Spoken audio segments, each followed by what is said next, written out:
All righty, welcome to Salute Your Sports Week 3. Common Enchev, Drew Brackett, Tom Castleman. We're talking sports. You can find us now on Facebook, Salute Your Sports. We'll be posting all our shows online there, as well as YouTube, Twitter, and, that's how it's done, social media. We're recording Tuesday at a little bit past 11:30. So if you're watching this later on, and you're seeing our World Series predictions, you'll kind of understand what happened and what we said. We got a jam-packed show today. We got World Series. We got some great NFL chat. The Buccaneers, the Bears. Got some great division games this week. Steelers, Ravens, 49ers, Seahawks, Bills, Patriots, which is kind of interesting. And then there's that NFC West dumpster fire game as well. The not-so-great divisional game. East, NFC East. Wow, that was really bad. East. The West, of course, is the best division in football. That was a slip on my mind. The East is the dumpster fire. College football, Ohio State versus Notre Dame. Who's the better team and could pose a threat to Alabama and Clemson? I'll have a salute to a certain college team that I didn't put in the rundown. We'll give them a salute since it is Salute Your Sports. I'm most excited for my statement of the week. It's going to be the best statement yet. We got our locks of the week, so a really fun show. And we're going to just go ahead and get right into it. World Series Game 6 tonight. The Dodgers with the 3-2 lead. The Rays must win or it's over. They have to win 2 in a row to win the World Series. Dodgers a win away. Guys, first let's start with tonight's game. Who do you have in Game 6? Let's see. So looking at the game tonight, it looks like Dodgers are going for a little bit more of that bullpen style of game with Tony Gonsolin starting. We'll see how many innings he goes. I thought it was interesting that that Dave Roberts went to Dustin May yesterday. Or no, that would be Sunday. So he has a day off, so not all that interesting. So we'll see Dustin May go for a couple innings as well. Blake Snell, if I remember correctly, he started Game 2, so he's on regular rest. I'd probably go Rays for this one, simply because they have a legit starting pitcher going for them tonight. And he wasn't quite so sharp. We'll see if he's on his game tonight. Yeah, I think tonight, the Rays are slight underdogs against the Dodgers, but I like the Rays to win this game. Both pitchers, you assume will have a short leash for this game, like Blake Snell. I see him, if he gets in trouble in the second inning, he's going to get yanked. So, I think he's the better pitcher, but I think it's going to be a bullpen game for both teams, and the Rays have to find a way to get it done, and I think they do tonight to force Game 7. So the interesting stats, since you guys know I love stats, Blake Snell, by the way, is a former Cy Young winner, won the Cy Young a few years ago. He's a pretty good pitcher in the playoffs. He's 3-2 with a 3.33 ERA. Meanwhile, Tony Gonsolin for the Dodgers is 1-2 with a 9.39 ERA. That is a little deceptive, as Tom said.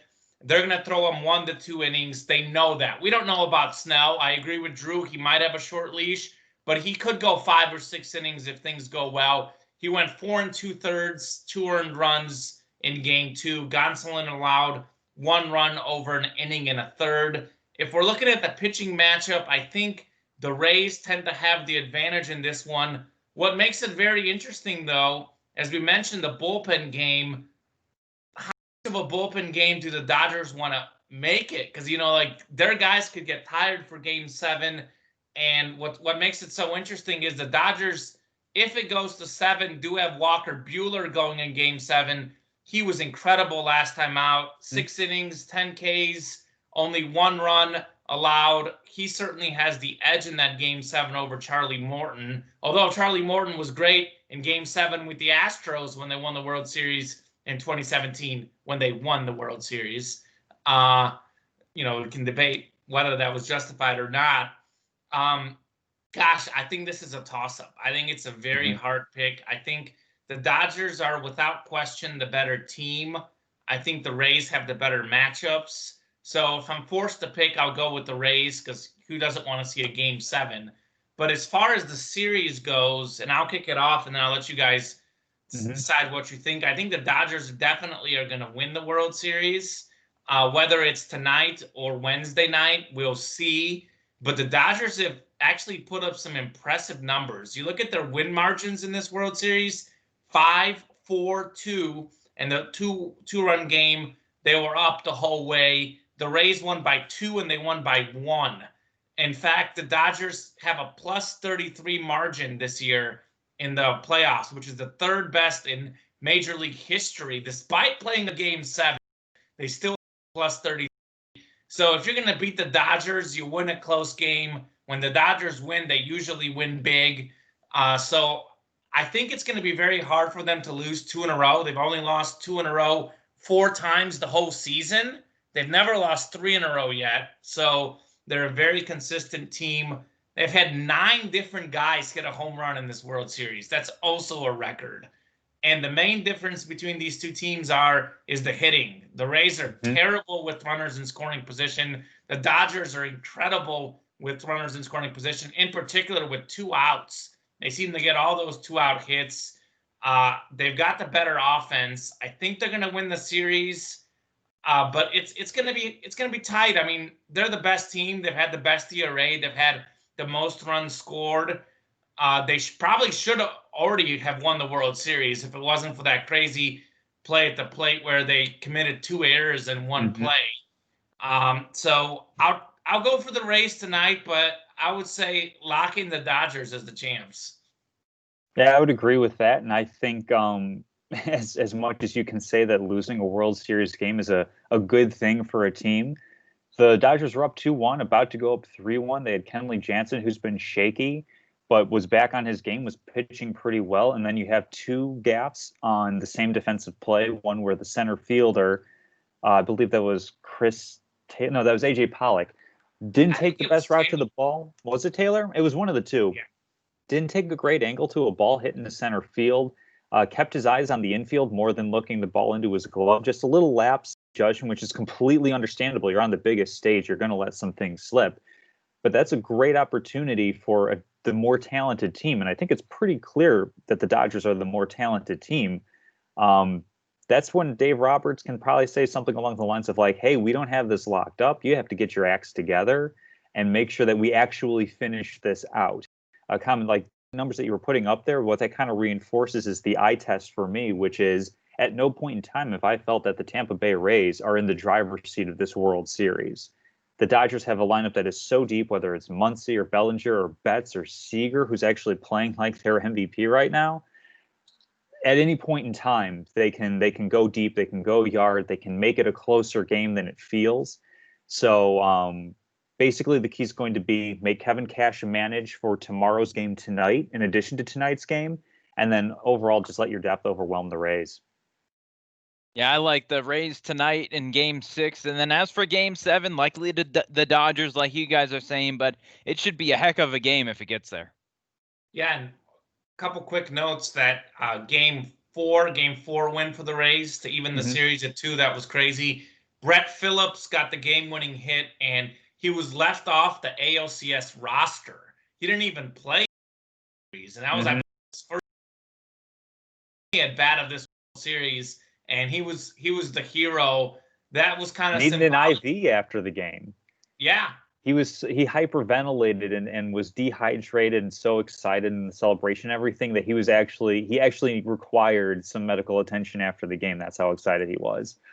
I think that was symbolic though of what you're talking about, that you have a guy who barely made the World Series roster, arguably the worst player in the World Series for either team. And he's the hero, and it's talking to the talent. The Dodgers are the more talented team, but the Rays have somehow hung around and made this a series. I think that was symbolic. The interesting thing about the Dodgers, though, after they won Game 4, or lost Game 4, rather, Kenley Jansen blew the save. There was a couple of duck snort hits. I don't know how much you blame him, the bad defensive play, but certainly Dave Roberts lost confidence in him. Last night, or 2 nights ago, with day off, we saw him not get the save at the end of the game. So if it comes down to a 1 or 2 3-run ball game in game 6 or 7. We'll see if Roberts trusts Jansen. I think that'll be a big question mark. Do you guys think he goes back to him, or is Jansen pretty much done closing for the season? It's the World Series. You can't afford to leave anybody, you can't afford to keep any of your powder dry. You got to trust him with whatever situation you feel that he can do best. Trinan closed games for the Athletics last year, so you definitely know he has the pedigree for it as well. It's basically get to 27 outs, and it doesn't matter how ugly it is or how stressful it is. Get the 27 outs, and everything else is forgiven. Yeah, I think you try Jansen, and if he doesn't have his stuff, yank him, put in somebody else. So, but you say that, Drew. So if you're 1-run ball game, are you throwing Jansen out there to start the 9th? I get what you're saying. I mean, these are they might yank him then, but do you give him the start? 1-run ball game where Randy Arezarena's up at the plate. You know he's the next batter. Home run ties the game. The most prolific home run hitter in postseason history. Do you trust Jansen to go after him? I mean, yeah, you trust Jansen, and you look at his first few pitches, and if it's like he's just not on tonight, I mean, you know after a few pitches normally with these guys if they're going to have their stuff, right? I mean, it's not, it's starting pitchers who tend to recover throughout the game, not the closers or relievers. Right, so you would give him a chance for one batter, though, regardless. Absolutely. Who it is. Okay. Well, it have to be minimum 3 batters, I believe, because that's what they're doing with relief. They're doing with the relief pitchers this year. You have to face a minimum of 3 batters. Now, I don't know if that's still a pitcher. I'm not really well read up on that rule. If you start a pitcher for an inning, if you can pull him after a batter, but I do know that if you put him in, a middle inning situation, you have to trust him to get 3 batters. Yeah, I mean, I would put him in the starting in the 9th situation. Right. I think you go with Jansen. He's had a few struggles, but I think he's the best they have. I think you got to trust your horses. Other interesting note, Clayton Kershaw, 2-0 in the World Series. Pretty good ERA. He's had 2 quality starts. Good to see him pitching well for the Dodgers in the World Series. And he could be available in Game 7 if it gets that far. As they say, Game 7, anyone's arms could go out. Maybe he'll be the closer, Tom. Maybe he can close it out. See, like me, I'm Mr. Storybook when it comes to baseball. The most devastating thing for me when the Dodgers lost Game 4 was, that eliminates the opportunity for Kershaw to be the winning pitcher in Game 5 and just be a nice storybook ending to the Dodger season, a nice storybook ending to a lot of the criticisms that fair or unfair Kershaw has faced over his career for postseason performance. I think it's equally storybook if he comes out in the 9th inning in Game 7. After bullpens are completely spent, it's last person standing. That'd be pretty storybook too. That'd be really, really cool. And he's 4-1 in the postseason this year. Yeah. 2-0 in the World Series. He's finally delivering. He had 1 bad start, and the rest he's been very good. Certainly was amazing in the earlier game this series. This last game he pitched, he kind of more labored through it, but that's what they say. You're a great pitcher, get through it when you don't have your best stuff, and he certainly did. Kind of reminds me of, I don't know if you guys remember this, I believe it was the 2001 World Series, which was probably, 2000. Was it 2000 or 2001? Diamondbacks, Yankees. 2001.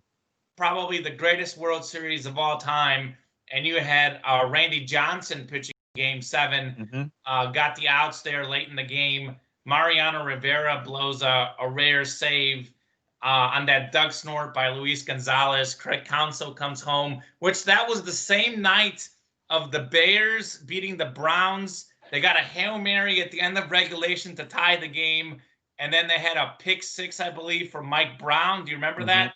Shane Matthews quarterbacking the Bears back then. That was a magical season because the Bears won back-to-back games in overtime against the Browns and the 49ers, who had Jeff Garcia and Terrell Owens back in the day. Gosh, I remember that night, and I didn't plan on bringing this up. It just came to me. But I remember that night vividly because my mom was going to a family party, and she asked me if I would go. And I knew that these were not sports watchers. So I was like, well, Mom, I'm watching the Bears game. and then I got the World Series after this. I'm gonna pass. And You needless were to what, say, 11 at the time? yeah. You're telling, no thanks, Ma, I'm going to pass on this social arrangement. And I'm gonna watch sports, and that kind of set up the rest of my life, I would say. So, speaking of that, though, so it sounds like we're all on the same page. Rays win Game 6, Dodgers win the World Series, and we'll see who wins MVP. It could kind of go either way right now. I think, is Seager the front runner, Tom? Would you say? I would say Seager's the front runner. He's batting like 471. His on base percentage is like 0.61. Like it's insane what he's doing, getting all these big hits. And none of us playing picked shortstop, him as making MVP. great plays. Yeah, none of us picked him as MVP, I believe. I know I had Kershaw, and then it was Betts and Bellinger. I can't remember which one of you had which. I have Mookie Betts. Who is Betts? What would you say? Number 2 in the running? Maybe. Hard to say. I mean, probably just because of defense. He's made a couple great plays and stolen bases, but I think at this point it's probably Seager. Are you getting your taco from Taco Bell? You can go to the drive-through, steal a taco, steal a base promotion. Mookie Betts from Tacos for all of America.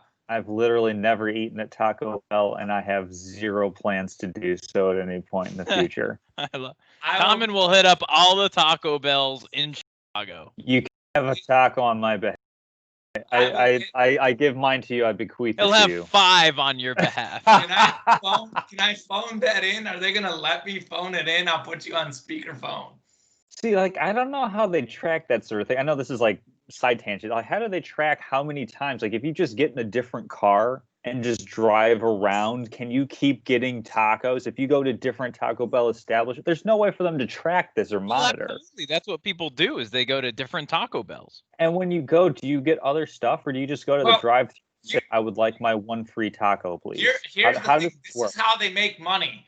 This one taco, unless you're not hungry at all, is not going to fill you up. So they sucker you in. You get your one taco, then you get your second taco or your quesadilla or your chalupa and then you get your drink, and then by then, like, you've spent some money, but you've also spent a little bit less than you would have. So I look at it as an opportunity for both sides to win.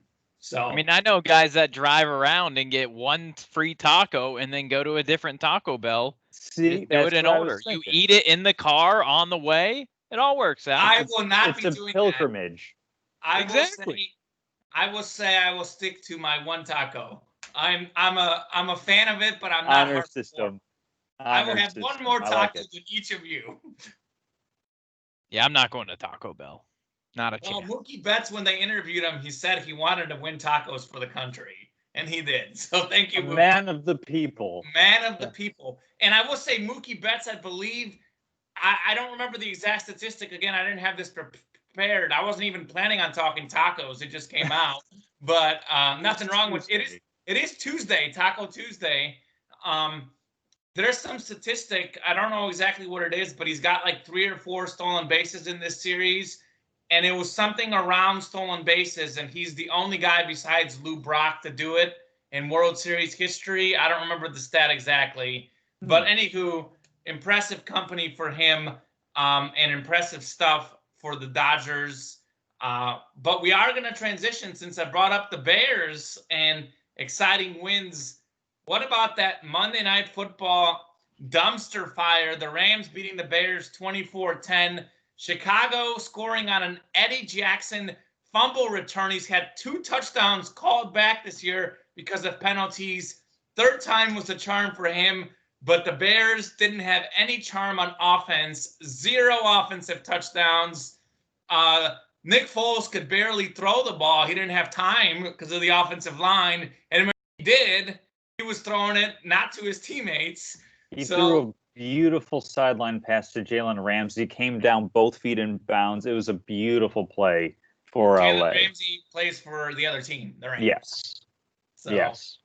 That's his second best throw all night. Safe to say the Bears are the worst 5-2 team in NFL history. Do we agree? I mean, there's some recency bias, and there's also a little bit of, growing up as a Bears fan, I'm more apt to criticize them than others, perhaps. but yeah, certainly the most. I'll give them the Oasis Award. They're certainly the most mirage, 5-2 team in NFL history. Oh, and you have to give credit to the Rams. The Rams are a legit 5-2 team. They were at home, a 3-0 start for them. I just didn't see them losing on Monday night. And, the Bears just came out flat on offense. I don't think they're that bad. I think they're a playoff team, but they'll figure it out. Nick Foles will bounce back. He's no Tom Brady, but he's your above average quarterback. I don't necessarily think that the Bears will bounce back, actually, Drew. Nope. I think they're toast. The only scenario that they make the playoffs in is because we have 7 teams in the NFL this year that make the playoffs out of each conference, and because of that soft start and that hot start. But you look at who the Bears play the next few weeks. They play the Saints, the Titans, then they play the Vikings, who are bad, but then they play the Packers. So that could be 3 out of 4 losses right there, and all of a sudden they're what, 6-5? Mm-hmm. I have them at 9-7, by the way, getting the very last playoff seed, maybe, if things shake up well. It's interesting, that was kind of almost a must-win for the Rams, and that sounds weird to say that, but they play in the best division in football, and there's 2 other teams in the division who have 5 wins, and the other one has 4, and that's the 49ers, who just played in the Super Bowl and have had tons of injuries. So, to make the playoffs out of that division, you got to take advantage of any game that's considered an evenly matched game on paper. You got to win it, and the Rams did.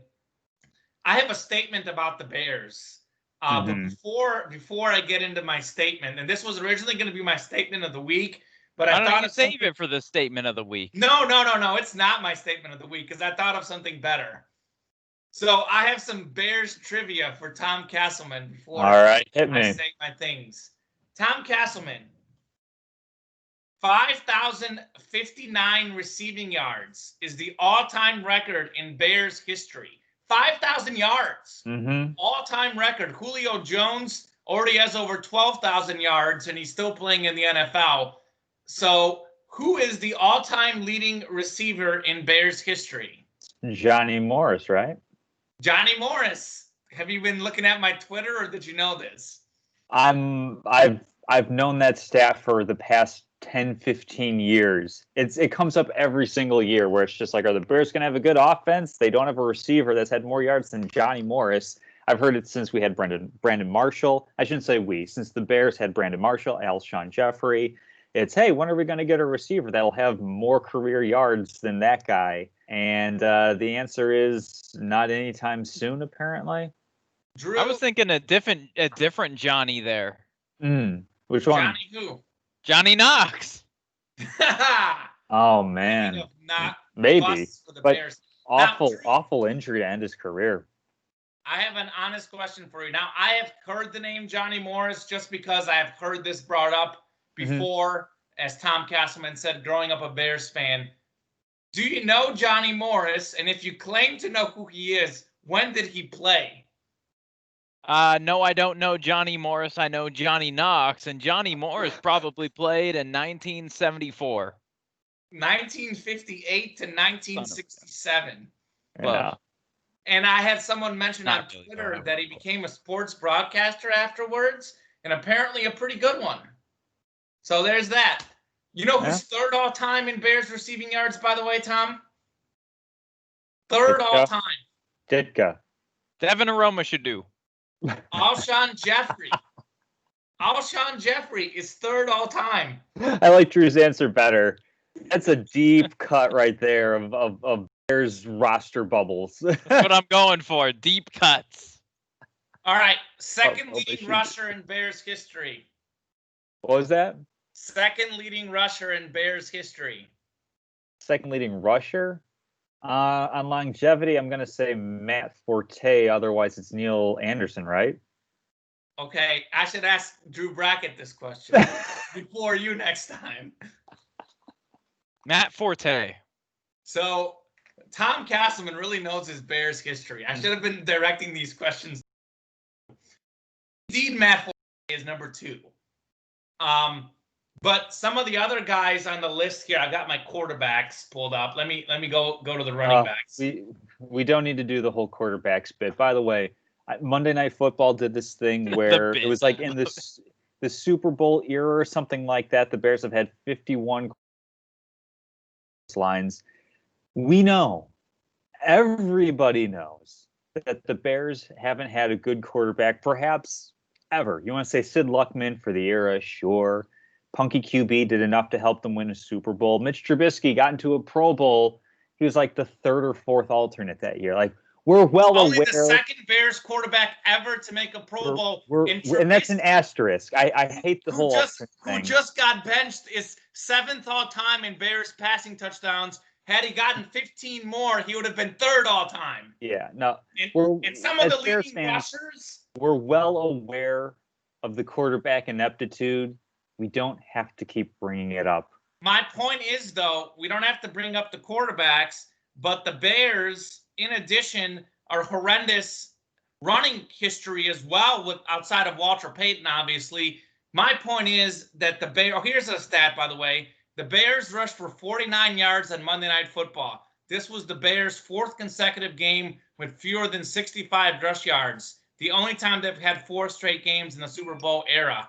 And anywho, the point is the Bears have had 0 offensive talent in their history, with the exception of Walter Payton. They had Mike Ditka again back in the day. He didn't play that many years for the Bears. Gale Sayers also didn't play that many years for the Bears. So you had those 2 guys who played 5 to 6 year range. The only Bears player that has played extended time in the franchise that's a truly great player is Walter Payton. And their running guys, I mean, Matt Forte, 8,000 yards, just 8,600 yards, 2nd all-time leading rusher. That's not very good.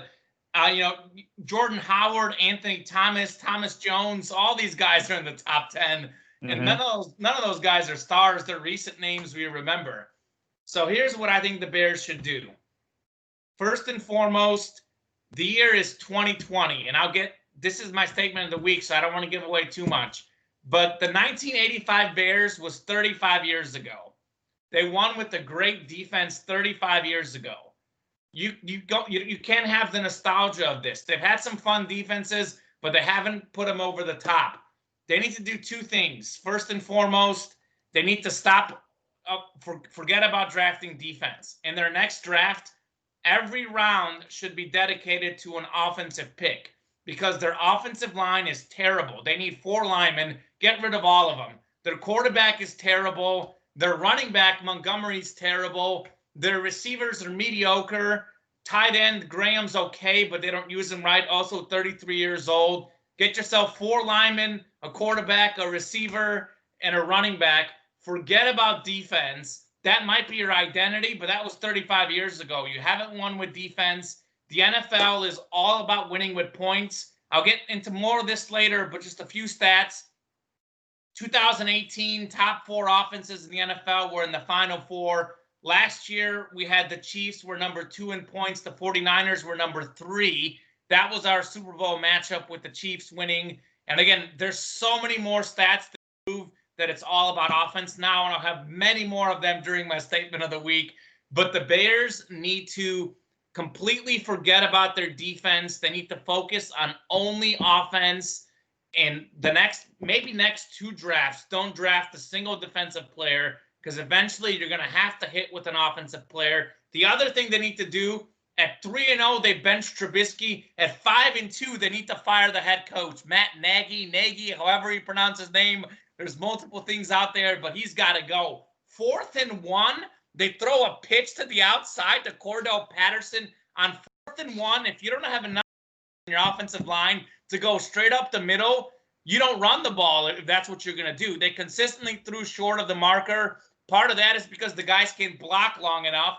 Part of that is the play calling. Nick Foles said that his coach, he knew when they dial up the plays, he knew that they wouldn't work because there wouldn't be enough time for him to complete the passes. I mean, what are they doing? I don't know if that's worse on the line or the head coach to maybe only, do 3-4 yard passes. But get rid of the coach. Doesn't matter that they're 5-2. His play calling is horrendous. Get rid of this mentality that we're the Bears and we're all about defense. This is 2020. You win with offense. Completely start over. Get rid of pace. Get rid of the GM. Get rid of a good chunk of the team. I would say get rid of 90% of the offensive players. I normally hate rebuilding, but it's time for the Bears to rebuild, restructure, because this defense wins championships. It's not 1985. This is 2020. The franchise needs to change their mentality. And I hope, and I normally hate when teams lose, but I hope they go on a 9-game losing streak or whatever, because if they finish 9-7, 10-6, they'll say, oh, well, we still made the playoffs with their defense. I hope they have a dumpster fire because they realize that the offense needs to get cleaned up. What would it be like if the Bears were 0-7 right now? Goodness, you'd burn down Soldier Field.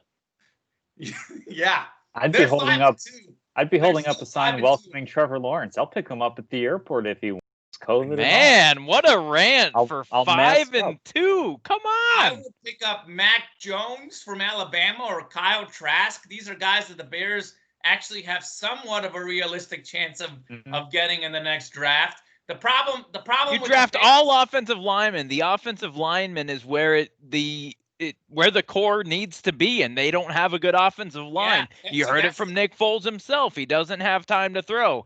Draft offensive linemen. Easy enough. Do you remember Sage Rosenfels, Drew? Of course. So he tweeted this, that the problem with the Bears the last few years hasn't been the quarterback, it's the coach and the line. And that's true. That the problem is they need a quarterback desperately, but they actually need an offensive lineman even more. So, like, where do you start? I mean, that's my whole point. They have so many holes. It's not like they have a running back or a quarterback and need a few pieces. Their receivers have some potential, but they're below average at every position on offense. They need to completely restructure, and it's time for them to actually go after offense. Speaking of going after offense, what about the Tampa Bay Buccaneers? They already had one of the top offenses in the NFL last year. And you know what? They were not happy. Jameis Winston was throwing turnovers. They went out. They got Tom Brady. They got Rob Gronkowski. And now they're going to get this Antonio Brown fellow, who was, by the way, the best receiver in the NFL from 2013 to 2018 before all of his drama happened. The Bucs beat the Packers 38-10. Just pounded the Raiders. Was it 45-20? What do you guys think about Antonio Brown to the Bucs, and are they the favorite in the NFC? I should preface this by saying I'm not a big fan of Antonio Brown. First off, we do have to acknowledge the off-field issues that he's had. He still has sexual misconduct, if not sexual assault, case pending against him. In December. He still faces potentially discipline from the league. I get it. Once upon a time, he was a fantastic talent. And then something happened where, I'm not going to play, armchair psychologist or anything like that, but something changed. Whether it was his attitude, whether it was, whatever it was, something changed. And he went from being a great receiver to having additional problems pop up off the field. So while I understand bringing him in, that's definitely a Tom Brady move because Tom Brady wanted him in New England as well. Well, Tom fair Brady question. Doesn't care about morality. He cares about wins. I'm aware, but I'm saying that's why they're bringing Antonio Brown in spite of all these things that could have him be an impediment to the team in terms of not being available for games. We don't know how good he is. It's been a couple of years since he's played consistent football, and we don't know how he's going to fit into an offense where you already have Mike Evans, Chris Godwin, Ronald Jones, Leonard Fournette, Rob Gronkowski. You have a lot of pieces. How is he going to fit in being a not necessarily bit player, but he's not going to be the focus. He's not going to be wide receiver one like he was in Pittsburgh. Well, we'll see. So it's fair to question the valuation of it, I think, let alone if he can even play the game, because we're not 100% certain that he can. This isn't like he's just coming off of an injury from last year. It's been a little while since he's seen a field. Yeah, I think he even retired, but Antonio Brown, he's got had a lot of talent, But yeah, Tom, I question his character. Clearly some character issues for Antonio Brown, but we'll see if he can get his act together with the Bucs. Also curious just to see what kind of shape the guy's in. I mean, he hasn't played football in quite a while. So, purely speaking, in terms of character, obviously we all question Antonio Brown. There's a lot of question marks. His act is old. Obviously the whole Raiders situation, we're not here to comment about litigation and assault, what he did and what he didn't. But even if we assume that he's completely innocent, which, whatever, I probably shouldn't go down that road. But even with that said, he was known towards the end of his time in Pittsburgh as a guy who had disagreements with the Pittsburgh Steelers. Then he had that whole fiasco with the Raiders that was just a complete mess. His personality isn't a good thing, but we know, unfortunately, the NFL is a win now business, and they're paying him minimal contract. Sure. So in terms of from the on the field perspective, I think they've got nothing to lose. I think, even last year in limited time, he got a touchdown with some catches. They've worked him out. Multiple teams were interested. The Seahawks were very interested. And that to me is a big reason where on the field, assuming he plays, it wasn't even so much about just getting him, but it's about another team not getting him, like a team like Seattle. Sure. Because I think the NFC, there's not a clear favorite, and I think every little bit helps. That's fair. I do think the Bucs, though, you kind of proved my point for me. You listed off the names. You have Evans, who hasn't even been that good this year, and that's scary how well their offense has played without him being that great. Tom Brady all of a sudden is like second in the NFL in passing touchdowns, which is crazy to think about. And their leading receiver is, let me pull this up here, Antonio Brown. What do we got here? 369 yards for Brady, 4 touchdowns. Their leading receiver, who is it? I'll get back to you on that. But the point of Scotty Miller is their leading receiver, probably 4th or 5th on talent on that roster. It's just crazy to think about. And their defense is really good. 3rd in total defense, 8th in scoring defense, 3rd in scoring offense. I think these guys right now are the team to beat. I think regardless of what happens with Antonio Brown, I think it's a risk worth taking if you're talking about on the field wins. And if it doesn't work out, you get rid of them. But, they beat the Packers 38-10. I know it was an off game for Rodgers, but it'd be one thing, they beat the Packers by a touchdown. They beat them by 4 touchdowns. I think they've got to be the favorite in the NFC to me. They have no weakness. They have so much depth on offense, so much talent, and their defense is very good. They've got a lot of experience. I think regardless of what happens with Brown, I think the Bucs are going to the Super Bowl and are losing to Mahomes in the Super Bowl. Mahomes-Brady Super Bowl in Tampa Bay. Mahomes takes down Brady 20 years from now. When they're talking about the greatest quarterback of all time, they will bring up that Super Bowl when they actually matched up against each other. And it shouldn't matter because Brady's older and it's a team game anyways. But this one game when Mahomes beats Brady in the Super Bowl could cement him as the greatest quarterback of all time 20 years down the road. Remember this, October 27th, 2020, Kamenechev has predicted Mahomes and the Chiefs taking down the Buccaneers in the Super Bowl. That's such a bold pick, picking the 2 favorites. Goodness, that's a tough one. The question I was just gonna say we had a Blaine Gabbert sighting in that Packers game. That was good to see. But real quick, Tom, this will be short. Bucs are legit. They have the highest point differential in the NFL. Just 2-2 on the road, so home field advantage in the playoffs will be important for this team. But yeah, picking the 2 favorites right now to go to the Super Bowl, yeah, I can definitely see that happening. The more important question is, will the Buccaneers cover? Yeah, I think it's fair to say Buccaneers are probably the new favorite to come out of the NFC. It kind of feels, I don't know how I feel, because we had this when we first started a couple weeks ago, where we said very clearly it's the Seahawks and it's the Packers, and it seems to shift every single week. down to what that shows to me, at least, is that every team does have a weakness in the NFC. It's kind of, who's the flavor du jour on who's going to be the number one overall seed. I think that we probably have it right between Tampa, Seattle, and Green Bay.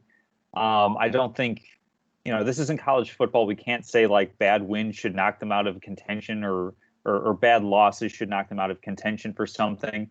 It's probably those three teams because they're the most talented. But quite frankly, I wouldn't be surprised to say Arizona made a really big run with Kyler Murray playing the way that he has. I wouldn't be surprised if, Green Bay, Aaron Rodgers had a great game against the Texans. If that was just a blip on their radar, it's really too early to call anybody as one true favorite.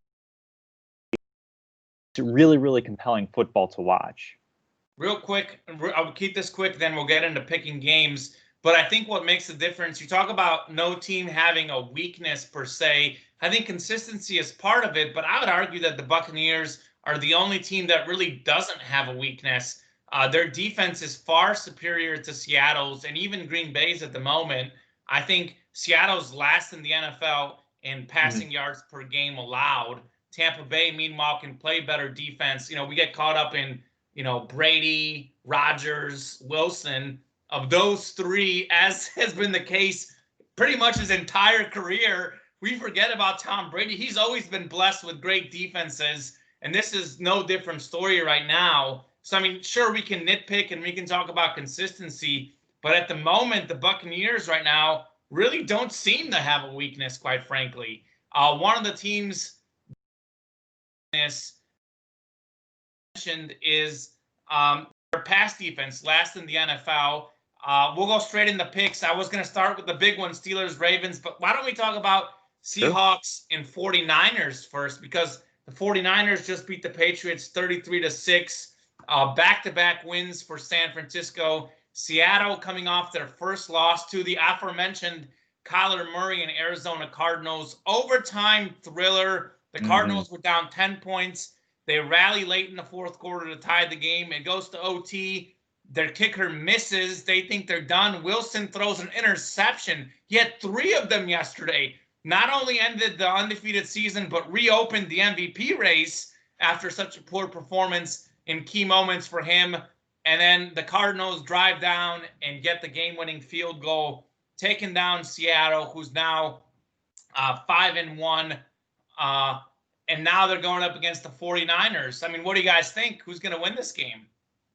Well, first off, to address what you're saying about MVP, I think it's always been open, and I wouldn't consider this past game a poor performance on Russell Wilson's part. There was the near pick six to Budda Baker that was pretty egregious, but if you consider that if Arizona's kicker makes that kick early on in overtime, Russell Wilson doesn't throw, was it 1 interception or 2 in OT? I think it was just 1.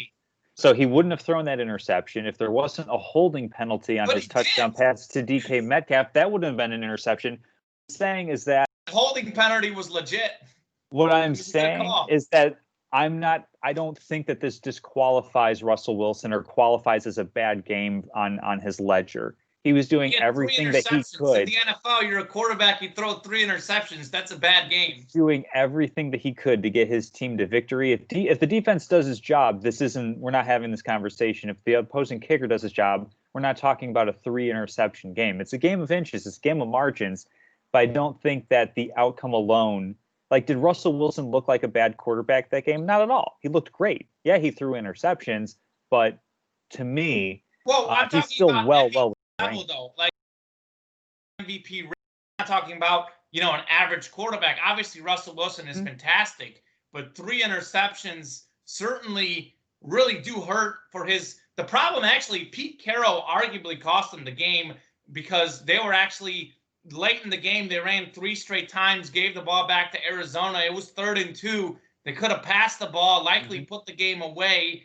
They got very conservative late in the game. If they had trusted Russell Wilson, probably would be 6-0 right now. Yeah, and with Chris Carson out of the game at that point with an injury, I probably would have tried to spread things out. And even if you just have Russell Wilson run a draw play, a QB draw, that would have been pretty good too. To move into going into next week, For me, it comes down to the injuries for San Francisco. They're just really, really banged up. They're playing really well in spite of it. That's a testament to good coaching all around. But I'm going to take Seattle in this one. They're just the healthier team. Regardless of Chris Carson being out, I'm going to take Russell Wilson and the Seahawks. Yeah, 49ers and Seahawks, two solid teams battling coming up on Sunday. Can Russell Wilson bounce back after that tough game last Sunday night against Arizona? Meanwhile, 49ers, they've come back after that blowout loss to the Dolphins a few weeks ago. Nice win against the Rams, then that blowout victory against the Patriots. But you lose Deebo Samuel and Jeff Wilson. That hurts the 49ers. I'll take Russell and the Seahawks. Very close, though. Yeah, I think Deebo Samuel does hurt them. The reason why I'm taking Seattle is the way to beat Seattle is to pass the ball. The 49ers are 21st in passing offense, and they're losing Deebo Samuel, one of their receivers. Certainly, they don't just pass to him. They give him runs. But any little bit that you lose on offense does hurt you. And the way you're going to beat Seattle is air it out passing attack. And that really isn't the 49ers' MO. They're a little bit more of a run team. And Garoppolo relies more on throwing to the tight end and, not making mistakes when he's playing well. So I think to beat Seattle, you got to be a great passing team to keep up with Wilson, which Kyler Murray did. I've got the Seahawks in that one. So we're all on the same page. You mentioned the Patriots. Why don't we save the Steelers and Ravens for the last one? Save the best for last. So we'll go into the Patriots and Bills. This is an interesting game, because you've got New England has won 11 straight division titles. The Bills last won a title in 96, I believe. I had this 1995 is the last time they won the division. You've got the Bills who are 5-2. The Patriots are 2-4.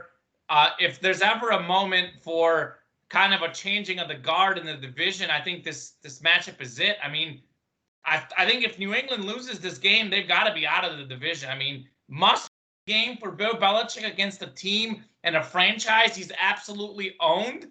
What do we think? The Bills 5-2, but they lost 2 games in a row, then only beat the Jets by 8, couldn't finish in the red zone, didn't get a single touchdown. Bills or Patriots? This is kind of interesting game to me, I think. I'll take the Bills in this one. I think it's the Bills are the classic example of like that solid team. They beat who they should, and they will perhaps compete with, but ultimately lose to the teams that are better than they are. And we see that with their losses at Tennessee and at home versus Kansas City. They've beaten the Jets twice, the Dolphins, the Rams, and the Raiders. I don't think as being, big contenders, because we haven't talked about them as such. I think the not Giants. Wow, the Patriots at this point fall into the category of a team that the Bills should be able to beat. So I think we're going to see the end of a reign as far as the streak goes. However, I'm not at all out on Bill Belichick long term. No. Patriots have a lot of players this year that opted out due to COVID, in addition to losing Tom Brady in free agency. I have every confidence that the Patriots will be back on it next year.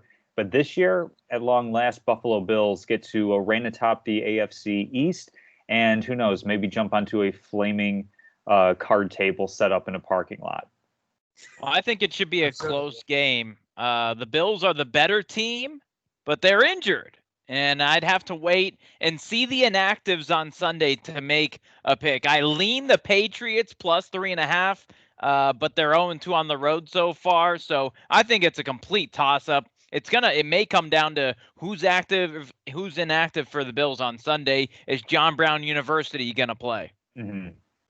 I'll give you some numbers. You guys know I like numbers. 0-2 on the road was one of my numbers as well. Of course, this game is in Buffalo or wherever their stadium, a home game for the Bills.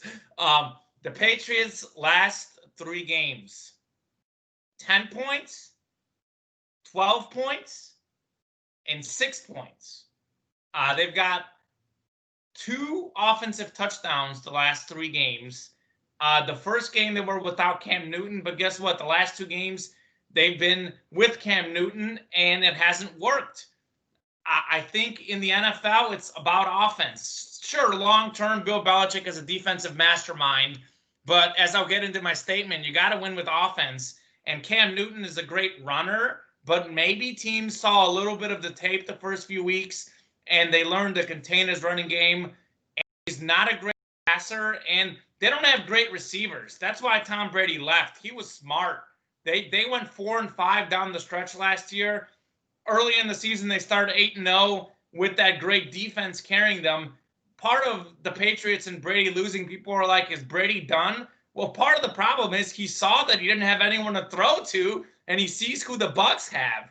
So in the modern day NFL, you got to be able to pass the ball. And the Patriots, quite frankly, cannot pass the ball right now. I think, will Belichick regroup? Yeah, I bet you he will. He's a GM. He's going to draft himself a great quarterback or make a trade to get a great quarterback.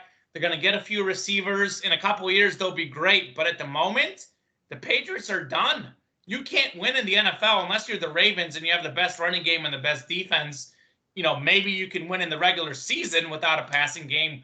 We've seen they can't do it in the playoffs. We'll get more to that later. But in the modern day NFL, if you don't have a passing game, you can't win.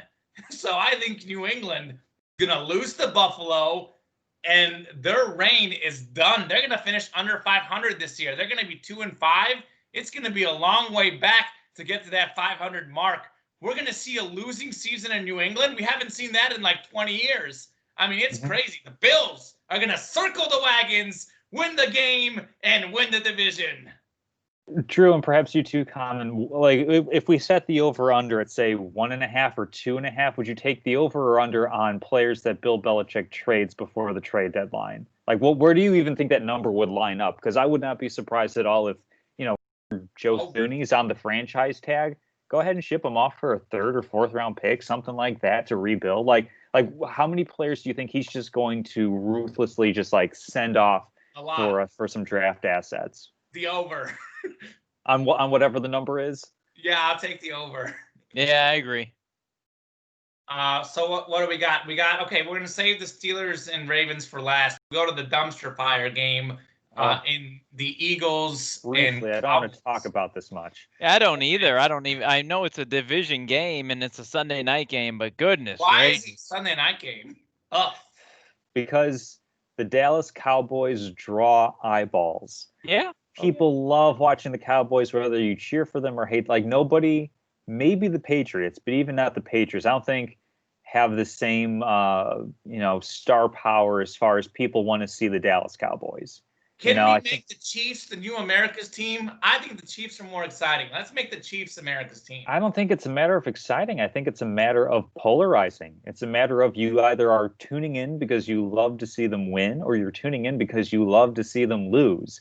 When you have both sides wanting to watch the same thing, that's a cash cow. That's why it's on Sunday night. That's fair. People love that. They gobble that up.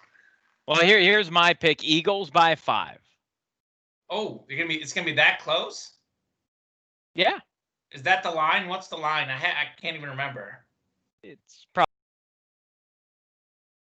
okay. You broke out there. What did you say? Yeah, it's probably 6 or 7. 6 or 7. Oh, I'll probably take the Eagles with the line. I mean, I think the Eagles are playing a little bit better. I think a couple weeks ago they rallied in the 4th quarter, only lost by 2 to the Ravens. They just beat the Giants. Carson Wentz actually has played pretty good the last few weeks. There were a lot of question marks about him. Obviously, he's still got a ton of injuries, but Dallas's last passing defense, last passing defense, right? And since Dak Prescott left, they scored 3 points and 10 points. We don't even know if Andy Dalton's going to start this next game. He got concussed. And perhaps another question mark with them is no one even got up to protect their quarterback. So obviously the Eagles, I have more stats, but I won't give them to you since I know you guys don't want to talk about this game. Yeah, I mean, I'll take Eagles to win. It doesn't really have to go super in depth about it. The Cowboys have a lot of talent at the skill positions, and they don't have somebody to facilitate getting those players the ball. They have a lot of injuries along the offensive line as well that are hampering things.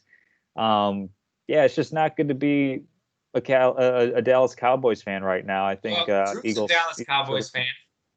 Drew, is it a good time to be you? It is not a good time. You know, Tom, can I tell you the irony? Mm. Drew gives me a hard time for picking the favorites and being a front runner.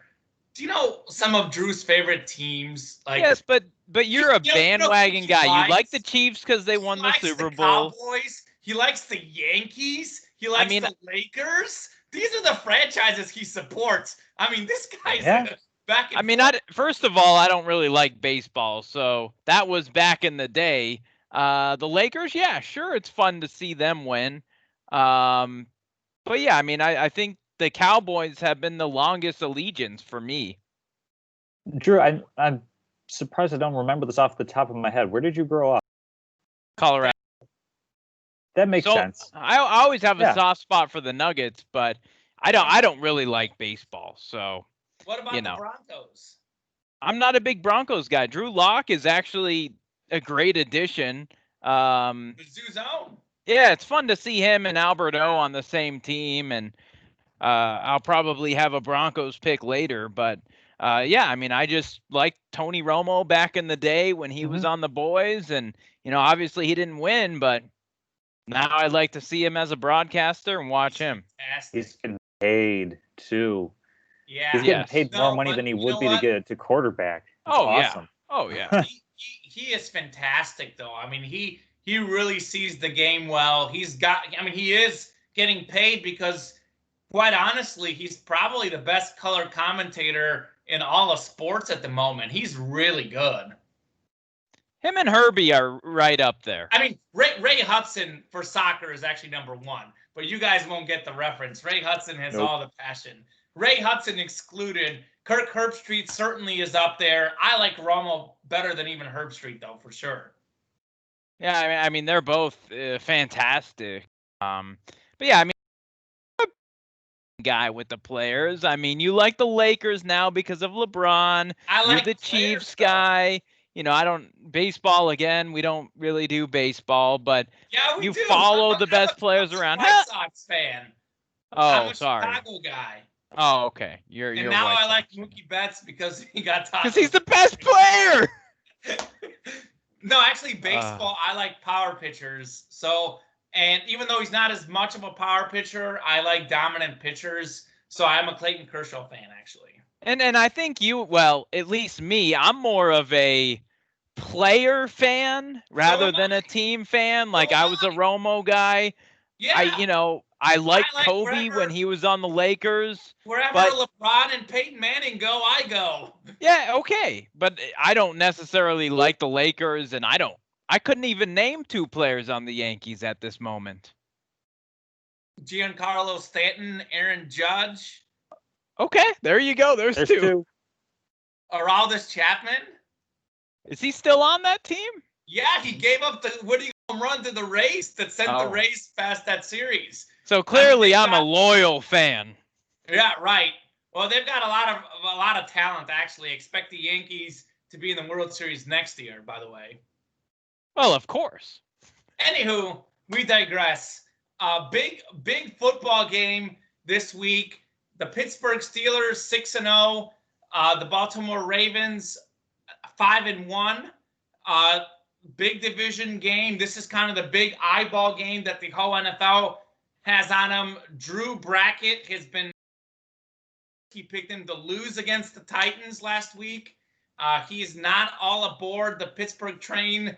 Drew, are you doubting the Steelers again against the Ravens? I mean, I don't doubt the Steelers, but I like the Ravens simply to pick against you. It's a complete toss-up of a game. Ravens are at home, gives them maybe the slight edge, but the Ravens are tied with the Chiefs for the best point differential in the AFC. I think that's going to be a classic game, and it really could go either way. You put it the best way I could have put it. It's a toss-up game, and I'm going to pick the Steelers just to disagree with you. Absolutely. I actually think Pittsburgh is the better team in this game. However, Pittsburgh just played a tough Tennessee team. The Ravens are coming off a bye, and they're at home. So certainly if they match up 1-1 this season, this would be the more likely win for the Ravens. I think it really literally could go either way. Since it's going to be really close, to look at the Pittsburgh line +4. It opened at 5.5. I've seen it at 3.5, 4 now. We'll have more on this one later in the week. The reason why I'm going to pick Pittsburgh, though, simply beyond the fact that I want to disagree with you, Pittsburgh, I think, is the better team. I think they're the more balanced team. Right now, you look at the Ravens, their #1 rush offense in the NFL. Well, we saw what Pittsburgh did against the Browns, who were the #1 rush offense. They shut them down to under 80 yards. We saw what they did against Derrick Henry, the best running back in the NFL. 75 yards, but on 20 carries, 3.8 yards per carry, lower than his average, lower than the NFL average. So I think Pittsburgh is going to shut down Lamar Jackson and that Ravens running game, Ingram as well. I think Baltimore second to last in passing yards behind the Jets. I think being one-dimensional costs them in the playoffs against great teams. Well, they're playing a great team in Pittsburgh. I think it's going to cost them being more one-dimensional. Meanwhile, on the other side, Pittsburgh had relied on the run game for much of this season, but Ben Roethlisberger actually, now he did have 3 interceptions, okay? I know you can bring that up. 2 of them were tipped passes. One of them was completely unlucky. The last one he forced, but the tip pass that was intercepted, I watched the game, very unlucky. 268 passing yards. A chunk of them came in the first half when they threw the ball more. They got up big against Tennessee. I know they only won by 3 points, but they didn't trail with all that game. That was a road game in Tennessee, another undefeated team. Pittsburgh showed that they got their passing game going. They got Juju going. And that scares me because they've been relying on their run defense and their run offense. All of a sudden, you've got Roethlisberger throwing the ball around. He's got Claypool has emerged, Smith-Schuster. He's got some good targets. I'm going to trust Big Ben's arm more than Lamar Jackson's arm and legs. I'm going to go with the Steelers getting the upset on the road to disagree with Drew. I'm going to go with Ravens at home in this one. I think 2 big things that they have is coming off the bye is probably the biggest one. They're going to be more well-rested than the Steelers are. They're going to have 2 weeks to game plan, to watch film, to maybe develop a couple new things that they can do. They like having a multi-pronged rushing attack, whether it's Mark Ingram, Gus Edwards, J.K. Dobbins, Lamar Jackson. So I think that they'll try to find some creative ways to get a couple of creases. I think the Ravens defense is good enough to keep them in the game.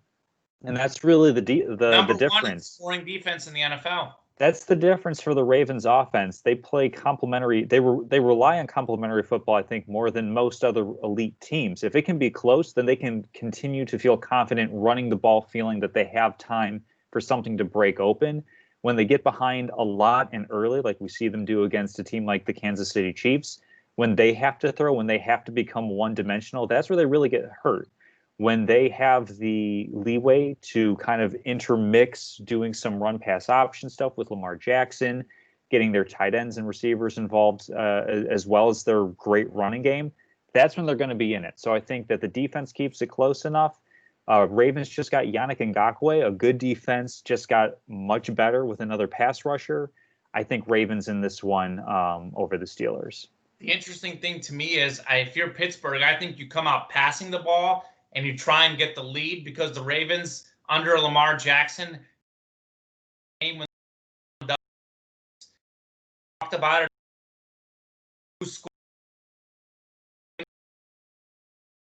quarter who leads at halftime. That's something you need to look out for. Obviously, an absolute toss-up. To be honest, it could go either way. But I got to be a little different than you guys, so I'll go with Pitt for the sake of going with a pick. And I love the Steelers. I've been talking about them all year. Mm-hmm. Second best team in the AFC. So one more. Okay. Pittsburgh and Baltimore. Not a bye week, neutral field. Who are you taking? I mean, you could make a scenario for, the best 2 teams or the best rivals, the greatest rivals in every sport. I mean, I don't know. It'd be a based on the week kind of thing. So it's that close, though. Yeah, absolutely. See, I think Pittsburgh is better. I don't think they're a lot better, but I would take them 70, well, maybe 65 out of 100 times on a neutral field. I think what Baltimore does have going for them, they're at home and the whole bye week thing. I just think Pittsburgh's the better team. I really do. Between those two teams, Pittsburgh to me is the better team. Well, what happens when Big Ben has a lot of pressure and he gets hit? I mean, the guy is not 25 years old. That would be a concern. And it's a concern with every team. We saw Tom Brady in multiple Super Bowls against the Giants. How did the Giants win those games? They got to the quarterback. So and if that's the Ravens, why Patrick Mahomes is the best quarterback of all time, because you can try and get to him and he'll find a way to escape and throw the ball across his body 50 yards for a touchdown. Well, sure, but Big Ben, he can escape, but he can't escape. He's a strong guy. He's strong. Yes, but he can't escape like he did 5 years ago. No, I agree with that. But Pittsburgh's offensive line is pretty good. Oh, yeah, they're great. I mean, you're seeing James Conner and Benny Snell look like superstars out there just running the ball behind that offensive line. Yeah, I think that literally has the potential to be one of the best and closest games of the year. I'll take Pittsburgh by 1 point, game-winning field goal last second. Mark it down. I think, is that it for our NFL? Anything else? Let's move on. Let's move on. Drew wants to move on. College football. Big Ten opening week. Ohio State taking down Nebraska 52-17. Penn State ranked number 8, I believe, in the poll before the week, losing to Indiana. They hadn't lost to Indiana since 1987, I believe. None of us were born. Indiana goes for 2 on the last play in overtime and gets it by an inch, maybe half an inch. We're still not even sure whether he got it. They called it a 2-point play on the field, so it remained. I mean, what an opening weekend for Big Ten football. Michigan had the huge win over Minnesota, 49-24. What'd you guys think of Big Ten football week 1? Yeah, what a week for the Big Ten. Exciting games. That Penn State-Indiana game was bonkers. And as a college football fan, so much fun to watch college football this past weekend, especially the Big Ten coming back and seeing all those close games and all these players that we were looking forward to seeing back in August. But, hey, it's better late than never. Yeah, I didn't have the opportunity to watch most of the games this weekend, but certainly outside of picking? I was apple picking and then also at a home inspection. So that's how I spent my day on Saturday. Well, one of them sounds fun. I don't know about the other. Well, they were both fun. Home inspection's fun? Well, yeah. So, I mean, we can get to this like off show or whatever, but we're getting a house. And so the inspection is where you find out everything you need to know before you actually give them the money for the house. So sure. It's fun in a weird kind of way. Well, Tom is a very neat and organized guy, so it doesn't surprise me that you would enjoy a home inspection. I like learning. It doesn't surprise me one bit. I like knowing that the money I'm going to be spending isn't going to come up and bite me in the rear end. But as far as the football game outcomes go, I don't think that there were a ton of surprises. I think we kind of figured everything was going to fall in place with the one exception of Indiana beating Penn State, going back and forth in that overtime game. I didn't see the play with that was too close to call almost. I watched it live. From the picture, it was just kind of like, I don't know. But yeah, no, like outside of that, I think all of our suspicions were confirmed. Ohio State rolled. Michigan actually did really, really well against Minnesota. Is Michigan a contender? Because we're talking about the things expecting. Certainly the Michigan-Minnesota game was a toss-up on paper, but we have a college bowl college pick'em thing, the three of us do, which I'm winning, by the way. But we all picked Minnesota in that game, actually. So we were wrong on that one. I know it's a 1 to 10 point confidence. We each had our one. It's a complete toss up. I think both teams, Michigan had the better game that game. I think both teams are really good. Row the boat and go Big Blue, whatever. But, Michigan had the better game on that night. By 25 on the road. So is Michigan a good team, or is this kind of like, it's week one, we don't really care? Because they were ranked, 18th, and they moved up this week. To 13. 13 yeah, now? I think that they're a top 10 team, or they're a solid team in my book. I think one thing that we can't overlook is that Minnesota was down 2 starting offensive linemen, a starting linebacker, their punter, and their kicker for the game. So not to say that necessarily was the difference between winning and losing against Michigan, but with Michigan winning, the margin, exactly. Michigan might have moved up to, only a couple of spots on the ranking. So to be determined on how good Michigan is, certainly not in the same class as, say, Ohio State or Wisconsin just yet. Yeah, Wisconsin had the huge win over Illinois. Michigan, real quick. To me, the question mark about Michigan was Joe Milton. He's their quarterback. He's had limited snaps at QB the last couple of years. Solid game, 15 of 22, 225 yards and a touchdown, but he wasn't asked to do much. They had 253 rushing yards.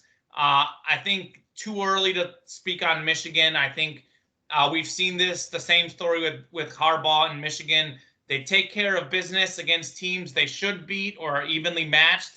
Like you said about the Bills, they take care of business. However, when they play a top 10 team, they always lose, or almost always. When they play Ohio State, they almost always lose. So for me, we need to see how Michigan does against an actual good team before we speak on them. I do think that Ohio State, though, was pretty impressive. Justin Fields, 20 of 21, 276 pass yards and 2 touchdowns. The only incompletion was kind of his receiver's mistake. So he probably should have been perfect. Just an incredible performance by him right off the bat. Ohio State's pretty good. They're ranked now number 3 in the country. Meanwhile, Notre Dame is number 4. We'll tease this. We'll talk about Ohio State versus Notre Dame. Real quick, though, Ohio State, Penn State next week. Who do you guys got in that game? Penn State, that was supposed to be a game that decides the Big Ten. Penn State 0-1 all of a sudden. Mm-hmm. Yeah, I think it no longer. Oh, go ahead, Drew. I was just going to say, Buckeyes on the road should be a back-and-forth contest. I lean Buckeyes, but watch out for the Nittany Lions at Beaver Stadium. You think they're going to win? I lean Buckeyes, but watch out for the Nittany Lions at Beaver Stadium. I wouldn't watch out for them. Tom, are you watching out for them, or is this an easy Ohio State win? I'm because just a week ago we were talking about how Penn State was one of the 2 teams, along with Wisconsin, that could upset or unseat Ohio State as the predetermined favorite coming out of the Big Ten. Talent hasn't changed, even though they lost the game last week. On talent, on coaching, I think that Ohio State still has the advantage. The one kind of intangible thing, and I don't know how much you want to put into that sort of thing, Penn State is going to be ticked off from the way that they lost that game last week. They might come out with a little extra something. If Ohio State can withstand what I think is going to be a strong initial surge, Ohio State should run away with this one. But I think, it can definitely be a close game. I'm going to go Ohio State, but with the way that Penn State's playing, maybe they looked ahead a little bit. I think they'll be on top of their game this Saturday. I think Ohio State in a rout. I would not look out for Penn State at all. I think the one question mark Penn State had coming into the season was their passing game. They lost their top wide receiver last year, and they're more of a run team. Well, their passing game struggled against Indiana. I mean, they put up some numbers late in the game because they had to get back into it, but they didn't get the job done passing, and I think that's a huge problem against Ohio State. Fields, I talked about it, is a very good passer. I think they're going to have a hard time keeping up with scoring in that game. I just don't like their passing attack at Penn State. Their quarterback isn't that good. Their receivers aren't that good.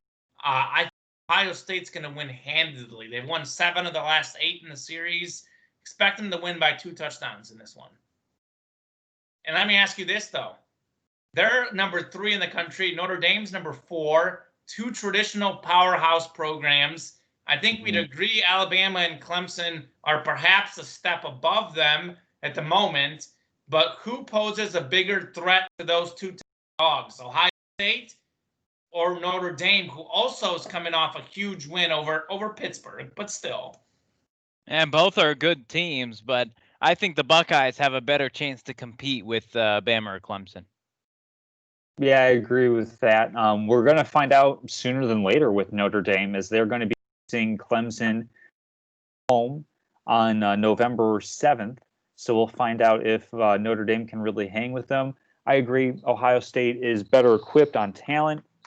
And then even if you look at the results of some of the games, Notre Dame's been in 2 somewhat close games. One really close one, Louisville, which is a 1-win team, I believe. They won 12-7, didn't score a touchdown. And then they beat Duke by only 14 points, but Duke only has 1 win on the season. So it shows to me that Notre Dame is right at the very, very top of the very, very good, but a step below the great teams that are in college football right now. I think they're maybe a step and a half to 2 steps below, actually. I think Ohio State is far superior to Notre Dame, and I think it comes down to the offenses. I mean, we see Alabama and Clemson about 48.5 points per game, top 2 of teams that played enough games. Ohio State actually is ahead of them at 52 points because of their win. Those teams can put up points. You said it, Tom, 12 points and against a bad Louisville team at home for Notre Dame. And the big difference in the quarterback position, I think we have Justin Fields, Heisman candidate. He can pass, he can run. Ian Book for Notre Dame, for an elite level program, compared to Mac Jones, compared to Trevor Lawrence, Fields, all these guys that will be likely in the NFL, Heisman contenders, best players in college. Ian Book is really far behind them. Do you know how many passing yards he had against Louisville? Not a lot. 106 passing yards against Louisville. Florida State's defense has been terrible this year. Book, 201 passing yards against Florida State. UCF, who's not a powerhouse, 144 passing yards for Ian Book. Notre Dame ranks 70th in the nation in passing this year. 70th. And you've got Alabama, Clemson, Ohio State, who are all putting up about 50 points a game, who have quarterbacks that can sling the ball all over the field. Notre Dame is far behind. I actually think they're not going to make the playoff. I think Georgia kind of. I think it's still Georgia. Other SEC team. I don't think I take Notre Dame seriously. I think they're kind of flukish. I think we hear the name, we see the defense, we see the undefeated record, but I don't think they belong on a field with an Ohio State or an Alabama or a Clemson. I think they're far below. I do want to give a quick salute, though. So this is Salute Your Sports. I want to give a salute to our alma mater, the Missouri Tigers. 5 straight years they lost to Kentucky football. That sounds embarrassing. They finally got over the hump. They call it the mosquito. They call it Kentucky the nagging mosquito. Well, the mosquito. Eli Drinkwitz in his first season did what Barry Odom could not do in 4 years, beat Kentucky. And Kentucky's been a good team the last few years. But to be honest, this is football, not basketball. If you want to be a legitimate program, you should be beating Kentucky. Now, what impressed me with Mizzou? Now, I covered Mizzou for the last 2 years. I just left my job there a couple of months ago, so I've been around that program a lot. I saw 2 years ago where Mizzou didn't get a single first down in the second half, allowed Kentucky to get a punt return. The defense went 60 minutes without giving up a touchdown. They got one untimed down, Kentucky, because of a questionable flag play, and they won 15-14, the last play of the game, one of the most heartbreaking losses for Mizzou.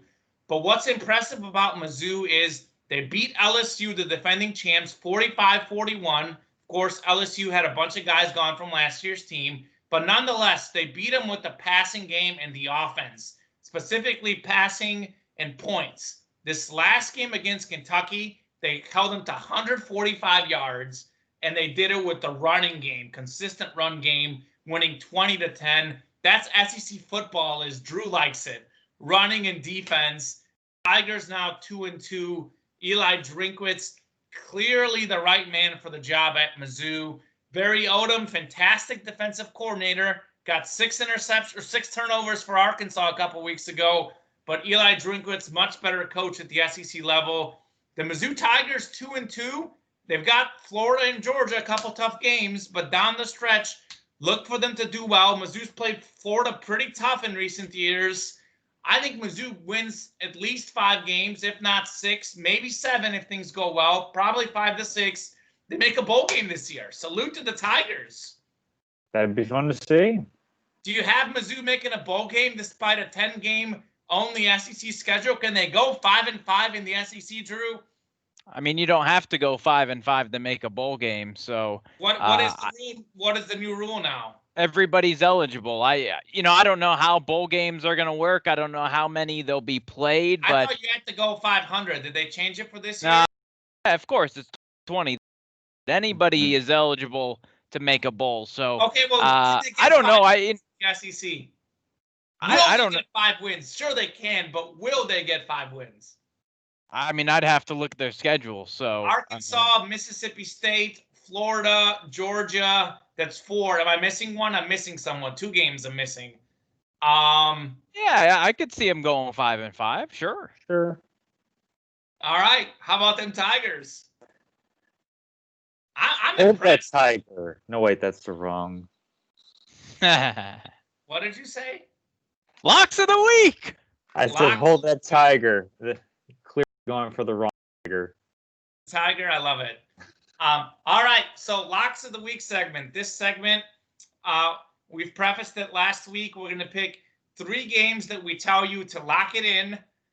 Our lines for any sport, any bet. It doesn't even have to be a sport, as Drew showed with his Biden blue presidential tie pick last week. It hit. Yeah, it hit. So we picked the lines. Opening week line rundown. Drew got the Biden tie pick. He picked a tennis match where he picked a slight favorite. He lost it. Carino Busta let him down. Meanwhile, Tom Cass, and he's got a NASCAR pick. Yes, Kevin Harvick. That NASCAR race has been postponed. I have Denny Hamlin in that NASCAR race, not Kevin Harvick. Denny Hamlin. Okay, so 1 and to be decided. So Drew goes 500. Let's see. I know earlier about, a few hours ago before we started the show, we were talking about it, and it was today, but let's see if they have started it yet. Not sure, but keep going. Well, to be determined. Tom Castleman, meanwhile, goes 1-2, just barely hit the under on the Eagles-Giants. Still counts. Eagles went for 2 at the end to go up 3. Had they gotten a 2-point conversion, he would have lost it. And actually, earlier they went for 2 to make it a 3-point game, didn't get it. So had they kicked 2 extra points, Tom would have lost. But they didn't, and I didn't. Lions and Falcons, though, you had the over. That game went under. What was the over? You missed it pretty badly. The over was 54.5. Interesting stat that I saw on over-unders. The unders beat the overs. Went 7-6-1 this past week in the NFL. So not great for offense. That's kind of rare with what we've seen. The overs have been hitting a lot.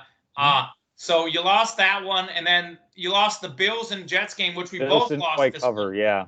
So and actually, so it finished 18-10. We had it at 10.5 and 11 points. So the Bills won by 8 points. They missed 2 field goals. They kicked 6 field goals, but the kicker was only 6 for 8. Yeah, which is about average. He missed like a short one too, I think, that would have covered it for both of us. The Bills couldn't get anything done in the red zone. Surprising tough blow. So you go 1-2. I went 1-1, 1-1, a win, a loss, and a tie. I also missed that Bills pick. I had the Panthers at 7.5 against the Saints. They lost by 3, so they covered that one.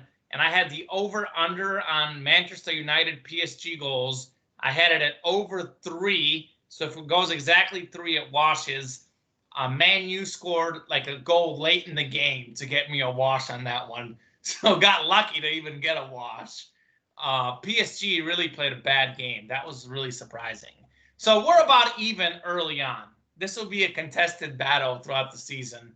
I know this is Drew's favorite segment of the show, so we'll let him start it off with his Drew locks of the week. Yes. Well, we'll start on Saturday. Fast forward to Saturday. English Premier League, Burnley against Chelsea. In that match, I like under 3 goals in that contest.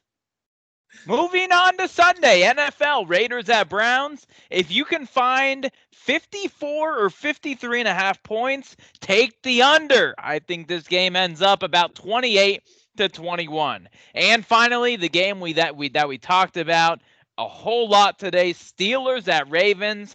Wait until this line comes down a little bit more. It opened Ravens -5.5. It's now down to Ravens -3.5. If you see Ravens -3, take that key number for Baltimore. So I'll go ahead and go after you because we're completely going the opposite way with the line here. So this is what makes it interesting. I, on the other hand, like Pittsburgh. I had it at 4. It looks like it's 3.5 now. Take it at 3, 4, 5, whatever. Because I think Pittsburgh might win straight up. So I would advise to take Pitt plus the points. We talked about it earlier. I think. So is this your lock of the week, or are you just countering me? No. This is a lock of the week. So what's your number? What's your mine is 3.5. I'm gonna take the actual line it is right now. Okay. What's I'll do 3.5. So I did this yesterday. Yesterday it was 4. It moved to 3.5 this morning, I guess, which I was unaware of. But so I'll take the 3.5, even though I had it at 4 is what I had it prepared, but I'll take the half point. Give me the Steelers plus 3.5. I think, as I talked about it earlier, Baltimore is one-dimensional with the run game. Pittsburgh is the number 2 rush defense. They shut down the Browns. They shut down the Titans, 2 of the best running teams in the NFL. Well, they shut down another one in Baltimore. Give me Pittsburgh and the points. And I guess I should clarify that Raiders-Browns, I'll take the under 53.5. It was at 54 yesterday, but ticked down half a point. This is not a lock, but if I had to pick, I disagree with you. I'll go over, just so you know. The Browns had like a 35-31 game. The Raiders were like 40-25 or whatever. They were like over 60 points. Take the over. Don't be boring. Take the over. But that's not a lock. My second lock, speaking of over-under, I'm taking another over. Chiefs and Jets at 48 points? Are you kidding me? The Chiefs alone might score 48 points in this game. The Chiefs are coming off a 43-point game in the snow against the Denver Broncos, a game that Mahomes had only 200 yards and 1 touchdown in, and they still scored 43 points. They got a defensive touchdown. They got a special teams touchdown. It doesn't matter how you get them. As long as you get the points, you get the points. I look at this. Actually, Mahomes, the last 2 weeks, has had fairly modest games for his standards. About 200 yards and only 3 touchdowns the last 3 weeks, 200 yards per game. The Jets are 25th defense against the pass in the NFL, 26th lowest scoring offense. I think Kansas City looks at this as a chance to kind of pad their numbers a little bit. I think their offense, for their great standards, has been down a little bit the last few weeks. They've ran a little more. I look for Mahomes to throw the ball all over the field in that game because they can double team, Hill or whatever, Kelsey, but the Chiefs have a lot more talent in that game, and I look for a lot of points for Kansas City. 48 points is a pretty low NFL over-under, given the NFL. I mean, certainly I think when they set that, they're banking on the Jets not scoring at all. But Kansas City has given up some touchdowns in garbage time when they're up this year against the Texans. They gave up a few garbage time touchdowns. The Broncos scored, I think, maybe near the end. I can't remember. The Bills scored late in the fourth quarter. Kansas City's defense has given up some fourth quarter points. I like the over on that game, 48 points. Expect 3 to 4 touchdowns minimum from Mahomes, 5 in that game.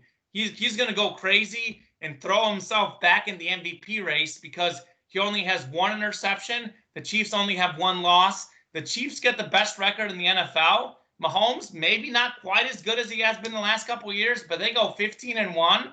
Mahomes throws 2 to 3 picks. Oh, it's going to be kind of hard to argue against them. My third lock of the week. Now, I promise you guys, this is the last time I will ever do this. I'm picking soccer. It will always be one of my picks. However, I'm picking an over-under on a game that just started about 10 minutes ago. I'm not even going to look at the score. What's the point of it? So no one is Oh listening. my God. So from now on, if we pick Tuesday, I'll pick Wednesday. But I was so confident in this game that I have to pick it just so the people know that I predicted it right. So Bayern Munich Locomotive in Champions League soccer, the over-under 3.5. Are you kidding me? Bayern Munich just won 5-0 over the weekend. They beat Atletico Madrid, arguably the best defense in the world last week, 4-0. They had an 8-0 win recently in Bundesliga. In Bundesliga, they're averaging in 4 matches. They have 5 matches, 22 goals. That's 4.2 goals a game. Lewandowski had 3 goals alone their last 2 league games. They're averaging more as a team on the over themselves. Take the over on Bayern Munich. It's also minus 2.5, the line, the new one. They'll win by 3 goals. They're the best team in the world. Take Bayern Munich to cover.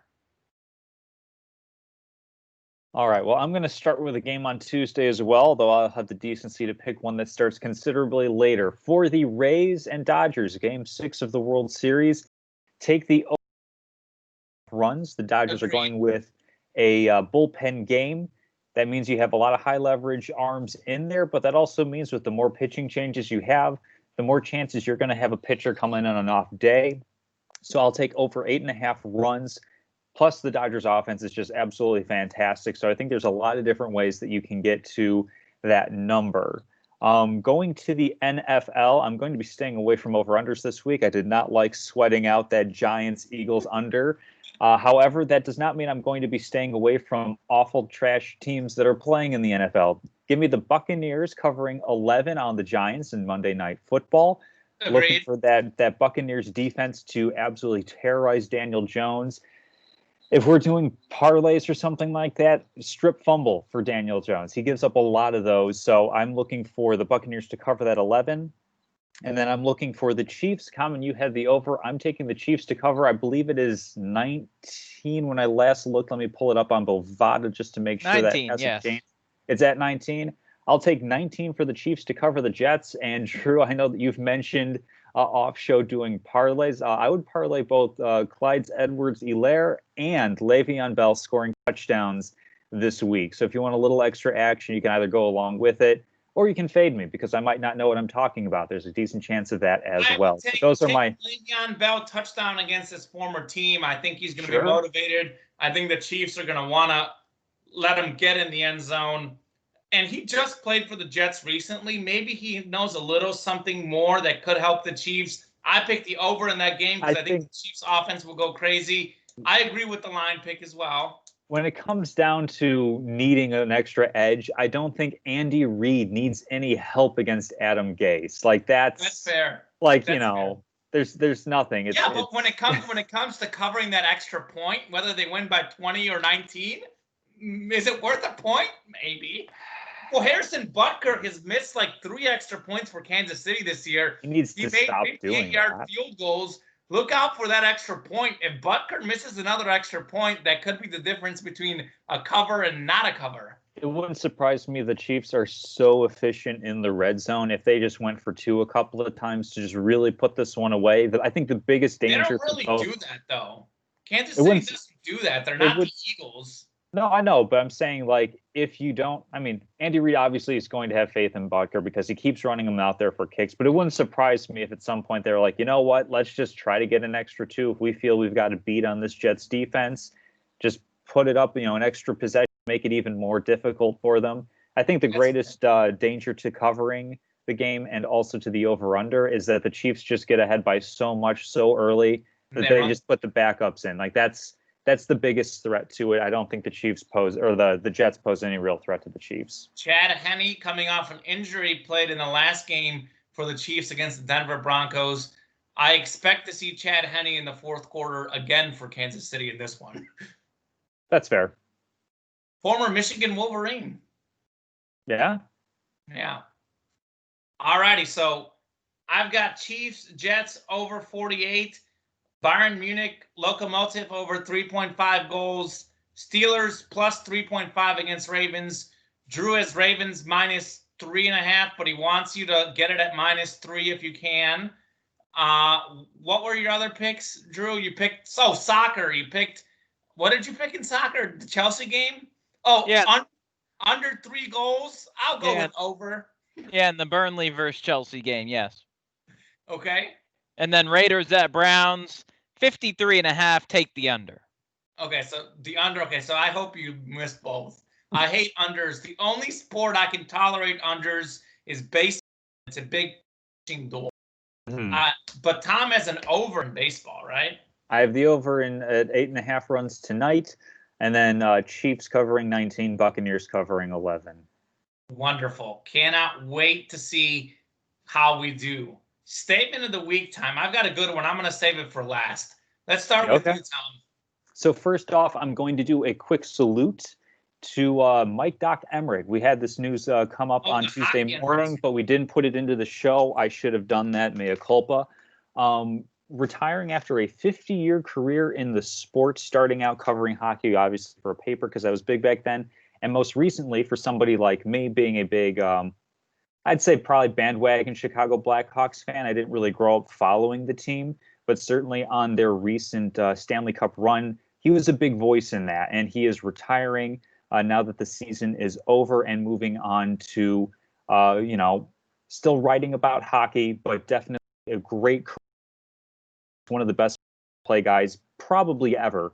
Especially covering a sport like hockey where there's so much action. He's done it with a lot of passion. He's been a walking thesaurus on how to say passing the puck, whether it's muscling it down, over across the blue line or down the boards. He's been fantastic. So a salute to him on a wonderful career.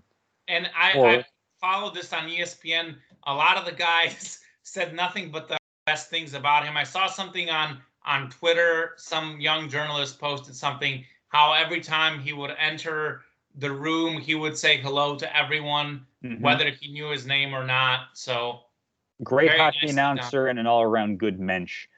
For my statement of the week, let's see, pulled up right here. So this statement rings true every year, but is especially poignant now in our current public health predicament. Last week, public health officials issued an emergency shelter-in-place directive on the University of Michigan campus. One major exception, football players and other varsity athletes.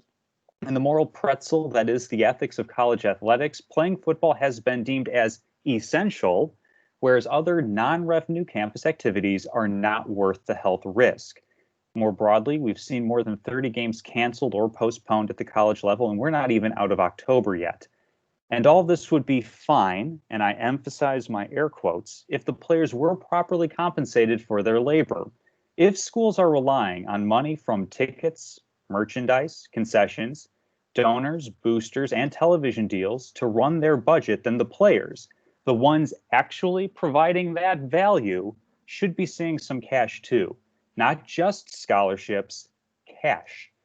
Take away the players and you have a big pile of nothing. This COVID pandemic has caused a great deal of hardship for a great deal of people. But the silver lining, if you wish to look for one, is that this pandemic has also illuminated and accentuated a lot of the inequities and injustices in our society. College athletics is by no means the most important topic on a global or societal scale, but since this is a sports show, I'll keep the ball in this court. Bottom line, if you're doing work to make money for somebody else, that should be making money for you too. You sound like Scott Van Pelt when he does his one big thing and he does his statement. So if you're going to argue what you're going to argue, you did it well. But I think you're trying to make me mad. I'm going to completely, I'm going to completely disagree. College is about preparing you for life. These kids, number one, they've been spoiled most of their life. They've been told they're the best athlete growing up in high school. They've used to getting everything. Now you're going to send them off to college. You're already giving them a scholarship, which is worth, what, $30,000, $40,000 per year. They're How much already money getting, do they make they're for the already getting, schools? I understand how Millions much and money they bring billions. in, but they're already getting access to the best facilities. They're traveling across the country, playing in the best stadiums. They're getting those nice athletic campuses. I don't know if you've ever been on those where if you've been inside the dining room they have, it's like almost like a five-star restaurant. They have all these free meals. They have these free road trips. They're getting the $30,000 to $40,000 a year, and they're getting prepared for the NFL. They're not professionals. These are amateur athletes. They're getting the best internship you can find. Think about, a lot of college internships are unpaid. You don't get paid for your internship, you get your experience. What the college level is these kids getting their experience. And they're getting a scholarship that I never received. I've worked in the media pretty much my entire professional life, and in college I worked in the media. I've been the one giving these kids their promotion. They are not just me, obviously they get it at bigger sources at ESPN or whatever, but we're essentially giving them free promotion. They're getting free airtime. They're getting free exposure, the best exposure you can get for a job in their future, to showcase it on national television. They've already got plenty. They don't deserve a penny more. I will continue one thing with you, though, Tom. I believe that they should allow the athletes to make money off their names. If they that too. Names and likeness on video games. I believe that if they want to do commercials on TV, they should let the kids do commercials and make money off that. However, I draw the line as to where the institution actually pays the athletes. Beyond the whole fact that they're already receiving a lot of things from the university, I think a lot of it is just kind of very tricky and messy. That's something that when people say, they don't realize that. Because like, you're going to have X amount of football players, and then you're going to have, like, say, a university like Mizzou when we went to school. The University of Missouri softball team was top 5 program in the nation. I'm not going to argue that you're going to pay the softball players more than the football players. You should pay football more. But how big is that gap? I mean, how are you going to tell a women's team that's a contender for a national championship that you're going to pay them much less or not at all compared to a football program that brings in the most money, but they're a mediocre, talent team? And how are you going to differentiate? It's the same thing. How are you going to pay every scholarship? Coaches. How are you going to pay the scholarship players? I mean, you've got a guy who's your star, then you have another kid who's getting paid like significantly less, then you have guys getting like, how is the university going to establish a salary cap? I mean, this is, I don't like it. That's if we get to all the minutia of that, and it doesn't necessarily even have to be the university itself paying players. You can have boosters being able to put out money for players. You can have any number of ways of getting money to athletes. And you already see the inequity between just like the coaching staff. So we'll just talk about the people who work for these athletic programs that are already getting paid. What did Gary Pinkel get paid versus what did Aaron Earlywine get paid? And look at the results of some of their teams for a number of years. So I'm not saying there's necessarily a perfect fix, but I think the athletes, while they do have a scholarship, not all of those are full rides. While they do have a scholarship, not all these athletes are able to pursue the academics that they want, because courses can conflict with lifting weights, watching film, going on road trips. I think that these facilities are put in place not to be a reward for students, but to help them best perform on Saturdays, specifically for college football, and then for basketball whenever they're playing during the week. So it's not like, oh, come here and like you get to work out in this facility, bully for you. It's you're going to work out in this facility because that's what's going to help us win football games. I think there's a lot of money that's flying around, and it's not going to the people that actually have the most leverage to make it happen. Okay, so let me ask you a question. Just want to get your take on it, because we're not going to talk forever about this, because we could, and I could go crazy. We have more statements, yeah. Are you advocating for all athletes to receive money? Because what gets tricky, I understand your argument, in terms of a college football and college basketball program giving money to its athletes, but what about, like, say, a tennis program, women's tennis, and let's throw it out there. Let's say it's a non-successful. We'll get into that in the later week. I promise you that. Are you paying all the athletes? Like, you're telling me this golf team is saying, well, the football and basketball players are getting paid. Why are we not getting paid? Does the golf and tennis team, should they be paid as well? Because certainly they're not bringing in a lot of revenue for the universities. I'll get into more specifics on that at a later week. Maybe I'll make that next week's statement, because I have a lot of thoughts on how sports and athletics are structured at the professional and just collegiate give me a level. Yes or no. Quick answer. I have to know. Now I'm curious. If you want to get the best high school golf player in your program, you offer them money. I'm not saying like we're going to treat this like an NFL team or something like that, because with an NFL team, you have, 53 roster spots, 46 game active players. With college, you have a limit to scholarships. Maybe it's something where certain scholarships have cash value attached to them.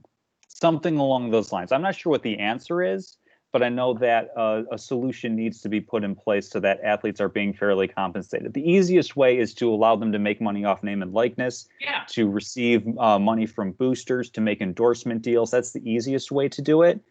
I think that they also should be getting a cut of.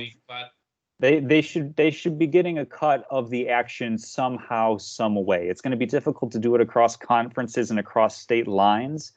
I think that you can have an in-conference kind of rule on how athletes can be compensated for the value that they provide. I disagree. Drew, you're probably not going to want to make a take on this. I mean, I just don't think about this. I have no idea. I haven't done my research on this topic in any way, shape, or form. It appears Mr. Castleman very passionate, and so is Common over there. Wow. I put work into the statement for sure. Boy. Yeah, we may have to have like a 2-hour debate off air as well. Continue this off air. We'll have to do that here in 10 minutes. It is interesting, though. This is actually interesting, even though I don't know my opinion on it because I don't know all the information, but it certainly is interesting.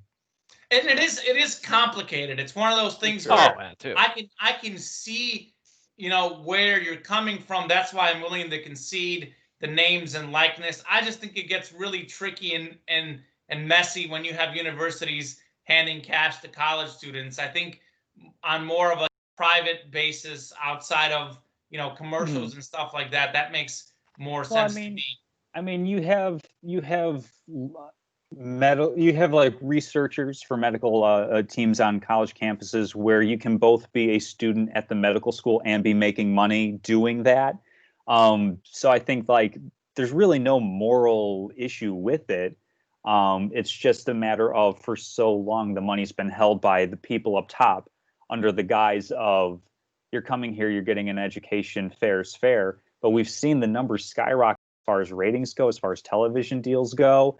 There's a lot of money and the players aren't being fairly compensated, especially when they're taking on all the risk. You blow out a knee, you might not get drafted if you're a day 3 guy. Whereas for the coach, I mean, you look at some of these states where they're the highest paid public official, like that. They get like $1 million for getting fired. That's my favorite. Yeah, no, like it doesn't jive well with me at all. So I think that I'm all for kind of like rebalancing the scales a little bit. So I don't have the perfect answer necessarily, but I certainly think that there's one out there that's smarter people than I can figure out.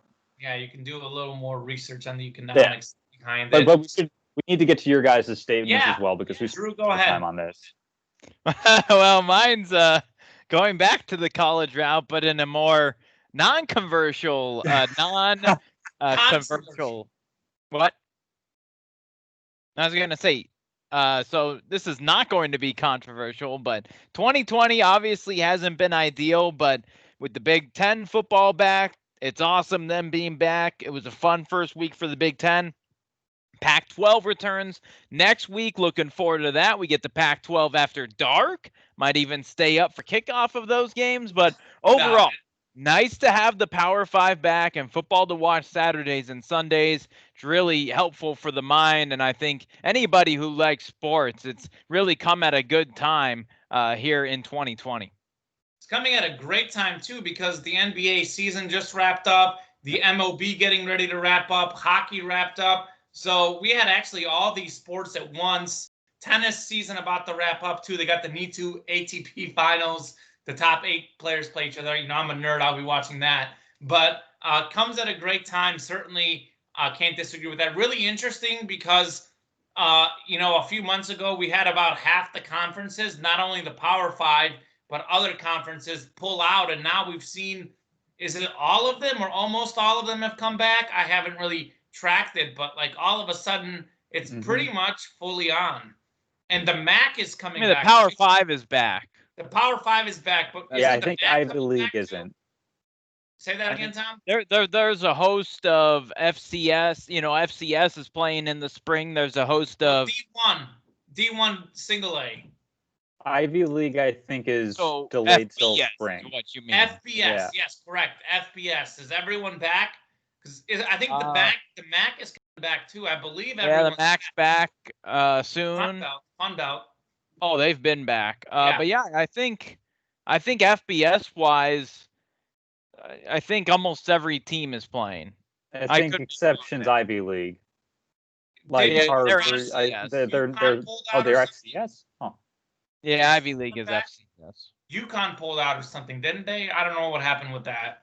I mean, UConn is technically FBS independent though, but if you go by conference, obviously the Power 5 is playing, and you know, basically all of Group of Fives are playing as well. MAC, Sunbelt, AAC. AAC is playing. MAC's coming back. Sunbelt's back.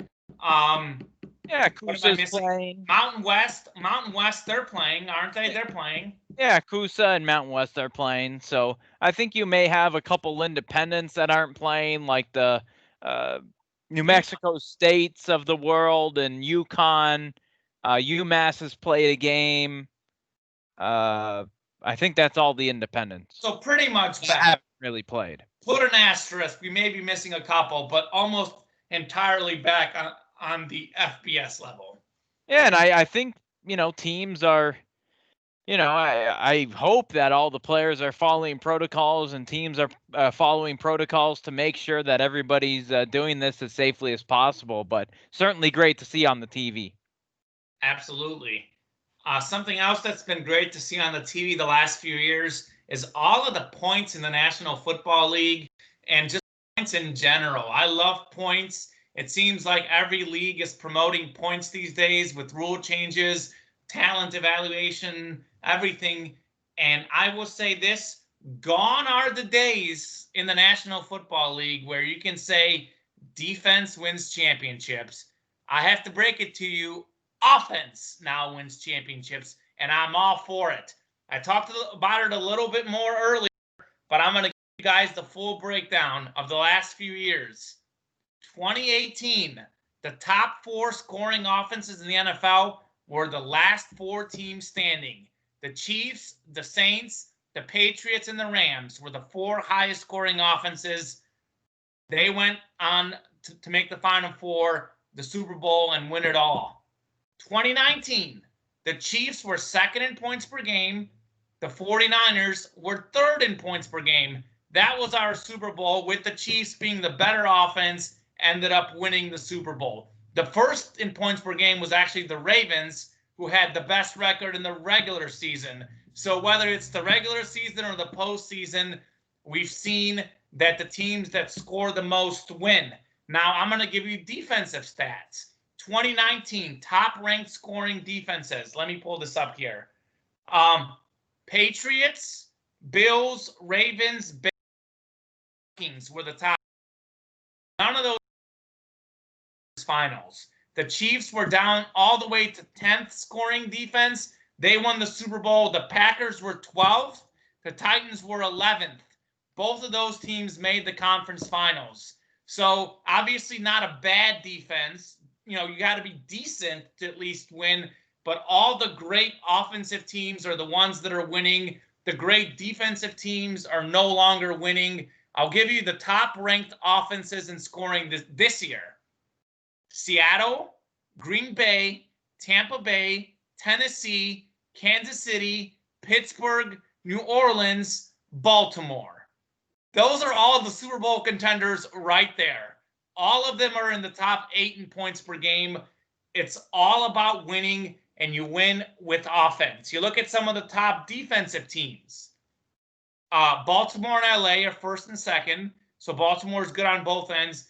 The Rams, I don't know if we could call them a contender. The Dolphins are currently third in defense. They're not a contender. The Colts are fourth. 49ers, okay, maybe San Fran. Steelers, okay, they're on. Then we have the Bears. They're not a contender. So more or less, if you look at the top teams over the last 3 years, we're consistently seeing that great offense beats great defense. If you want to win in the NFL, focus on the offense. They even make the rules easier to benefit the offense.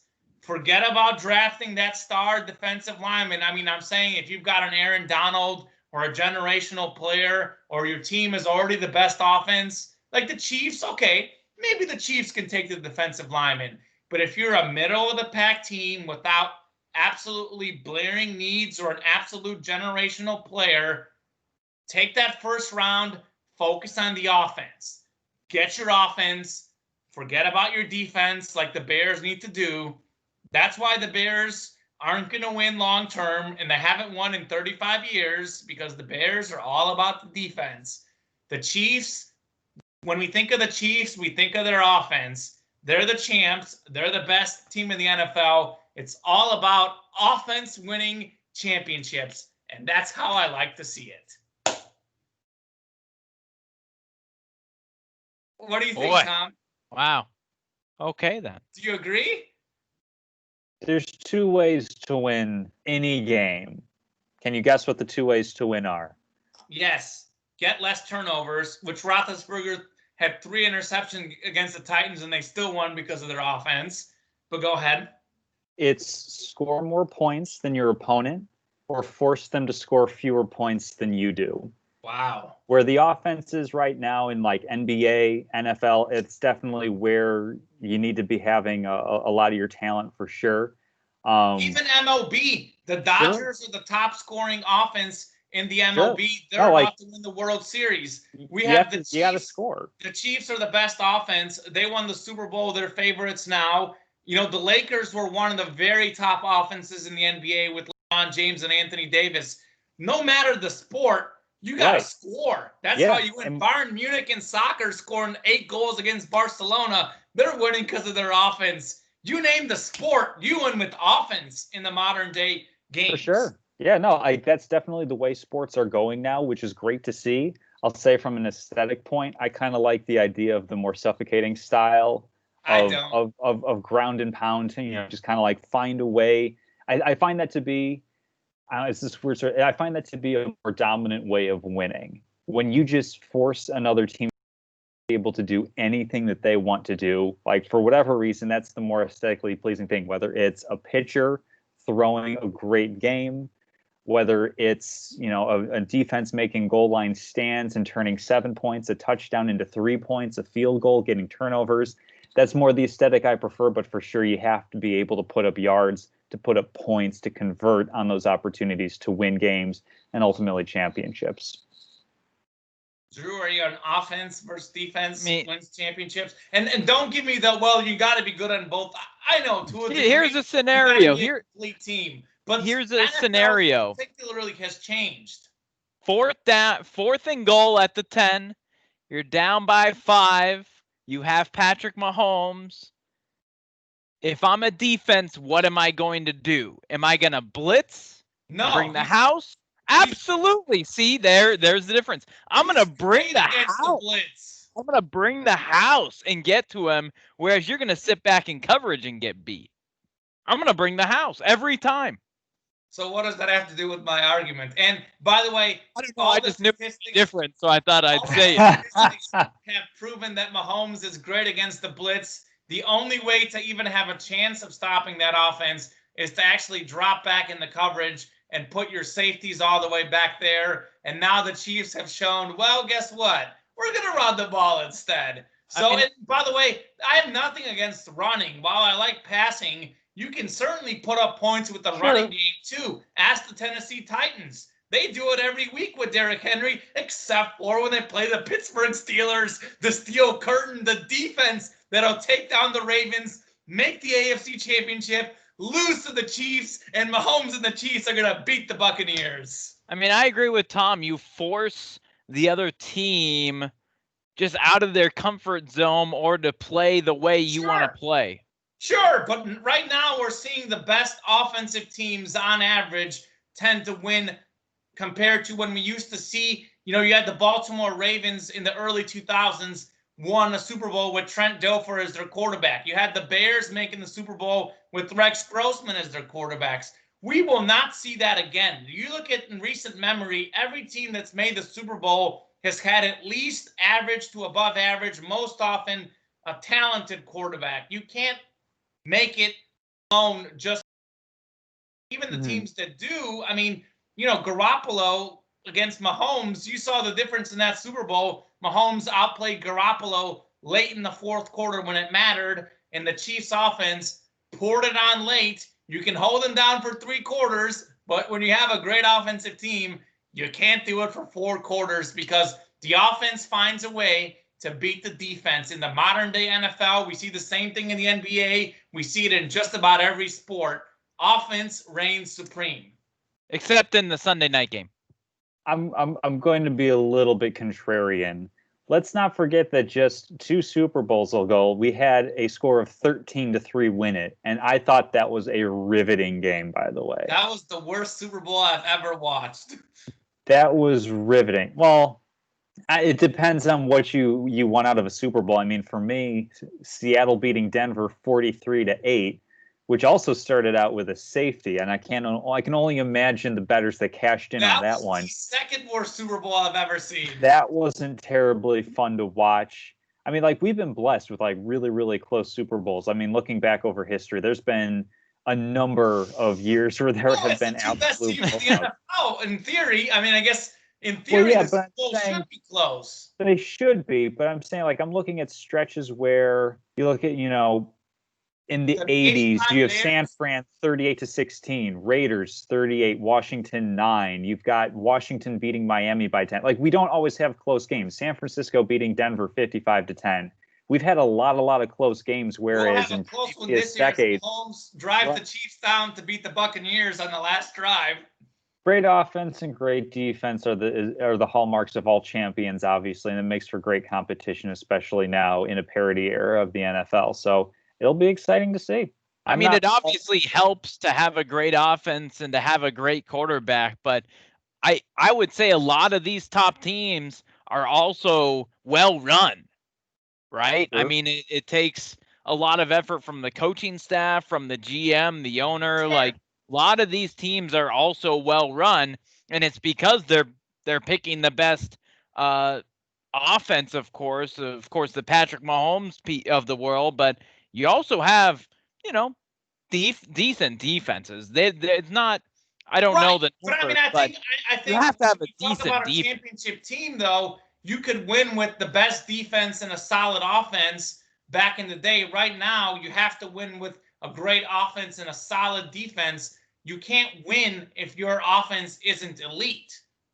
That's all that I'm saying. The offense matters more. The Chiefs were 10th in the NFL in defense last year. Points per game allowed. They were decent. You can't be last in the NFL. You're not going to win, but you got to, they were second in points though. So the offense matters more overall than the defense. And it used to be where you can rely on a defense and a running game and you can win a Super Bowl. These days, you got to be able to pass the ball. Yes, we're always going to have exceptions, Tom. Yes, we had that boring Super Bowl of the Patriots and Rams. We also had a shootout in the Eagles and Patriots. We had a shootout in the Patriots and Falcons. We had a shootout in the Patriots and Falcons. We had a decently high-scoring game in the Chiefs and 49ers. I mean, you'll see an outlier every once in a while. But for the most part, it's about offense. Fair enough. For the most part, but you do see, in the Giants-Patriots Super Bowls, that those Patriots offenses were elite. And what happened? The defense stepped up for the other team and got to them. When was the last time they played each other? This was you're talking about 10, 15 years ago. Well, sure, but I'm just giving an example. The rules even more to profit the offense. I'm sure, yes. Statistics within the last 2.5 years have clearly shown. That's my whole point, how the game has changed. Mhm. You know, Yes, the game has changed, and you brought up the now rules have changed. Yes, the rules. but my point is, if you're trying to win a championship, you need to focus on your offense. Obviously, you need to focus on all aspects. But if you're looking at an average team and you're looking at a team that has average needs, you need to focus on your offense as opposed to your defense. And I'm thinking specifically, a lot of times in the draft, a lot of these defensive linemen get hype early on in the draft. I say in general, with exceptions, obviously, if your offense is great and you don't have the needs or a generational player, there's an exception. But overall, not be seeing defensive players drafted in the top 5 in the NFL draft. It should be about offensive players. That's how you win now. Yeah, but you'd hate to waste that talent. But you also, the rules geared towards offenses? Like they're helping the offense? Sure. So I mean, those have been changes. The best players possible to beat those rules. Sure. But you also don't want to just, waste a talent of like, a JJ Watt, if he's sitting there, it's like, why would I not take him? I'm saying if you're a team who has average needs and you have a great offensive and defensive player, you think they're fairly close, maybe you think that defensive player is a little bit more talented, you go with the offensive guy if it's remotely close. If we're talking about a JJ Watt, that's different. I said that's a generational talent. But if you're talking about relatively close talent, you go with the offense every time. So the Bengals chose the correct pick. But Joe Burrow, absolutely. And what position matters more than anything in sports? The quarterback. So yeah, number 1 pick should be quarterback. Trevor Lawrence get drafted first. He'll go to the Jets unless there's talk of him skipping a season or doing the Eli Manning route, whatever. But like, who's going to get the second pick? I mean, are the Giants done with Daniel Jones? Should they get him? I don't know. Who else needs a quarterback? Who else is at the bottom needs? I mean, the Cowboys are going to get a top 5 pick. Well, so that's an interesting question with Dak. What about the Jaguars?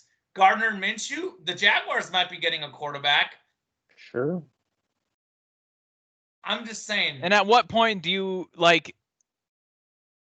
the quarterbacks need time to develop as well? Like Minshew, how long has he been in the league? Couple years?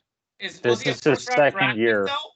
Minshew wasn't a first-round draft pick. Well, you just brought up Minshew, so he was a 6th-round pick last year for Jacksonville, and this is his first year, or his second year in the league. First year being the full-time starter, the name starter. My point is, you don't wait till the 6th round to get your quarterback. Try and get your quarterback in the 1st or 2nd round. Now, by offense, I don't mean. But there's also value as well. It could be an offensive lineman or a receiver or running back, depending on what your team needs. Generally speaking, the quarterback is the most important, but draft offense, and more offense. There you go. Give me the overs. All right. Well, I think that just about does it for week 3 of Salute Your Sports. We'll be back next week, election week. I might have some interesting plans for you guys. I'll tease that more, to you guys off air. But we'll be back every Tuesday, Wednesday night. We'll be posting this online, and we're looking forward to hearing from all our fans that listen, and we're looking forward to feedback. And we just love doing this every week. Until next week. Be well.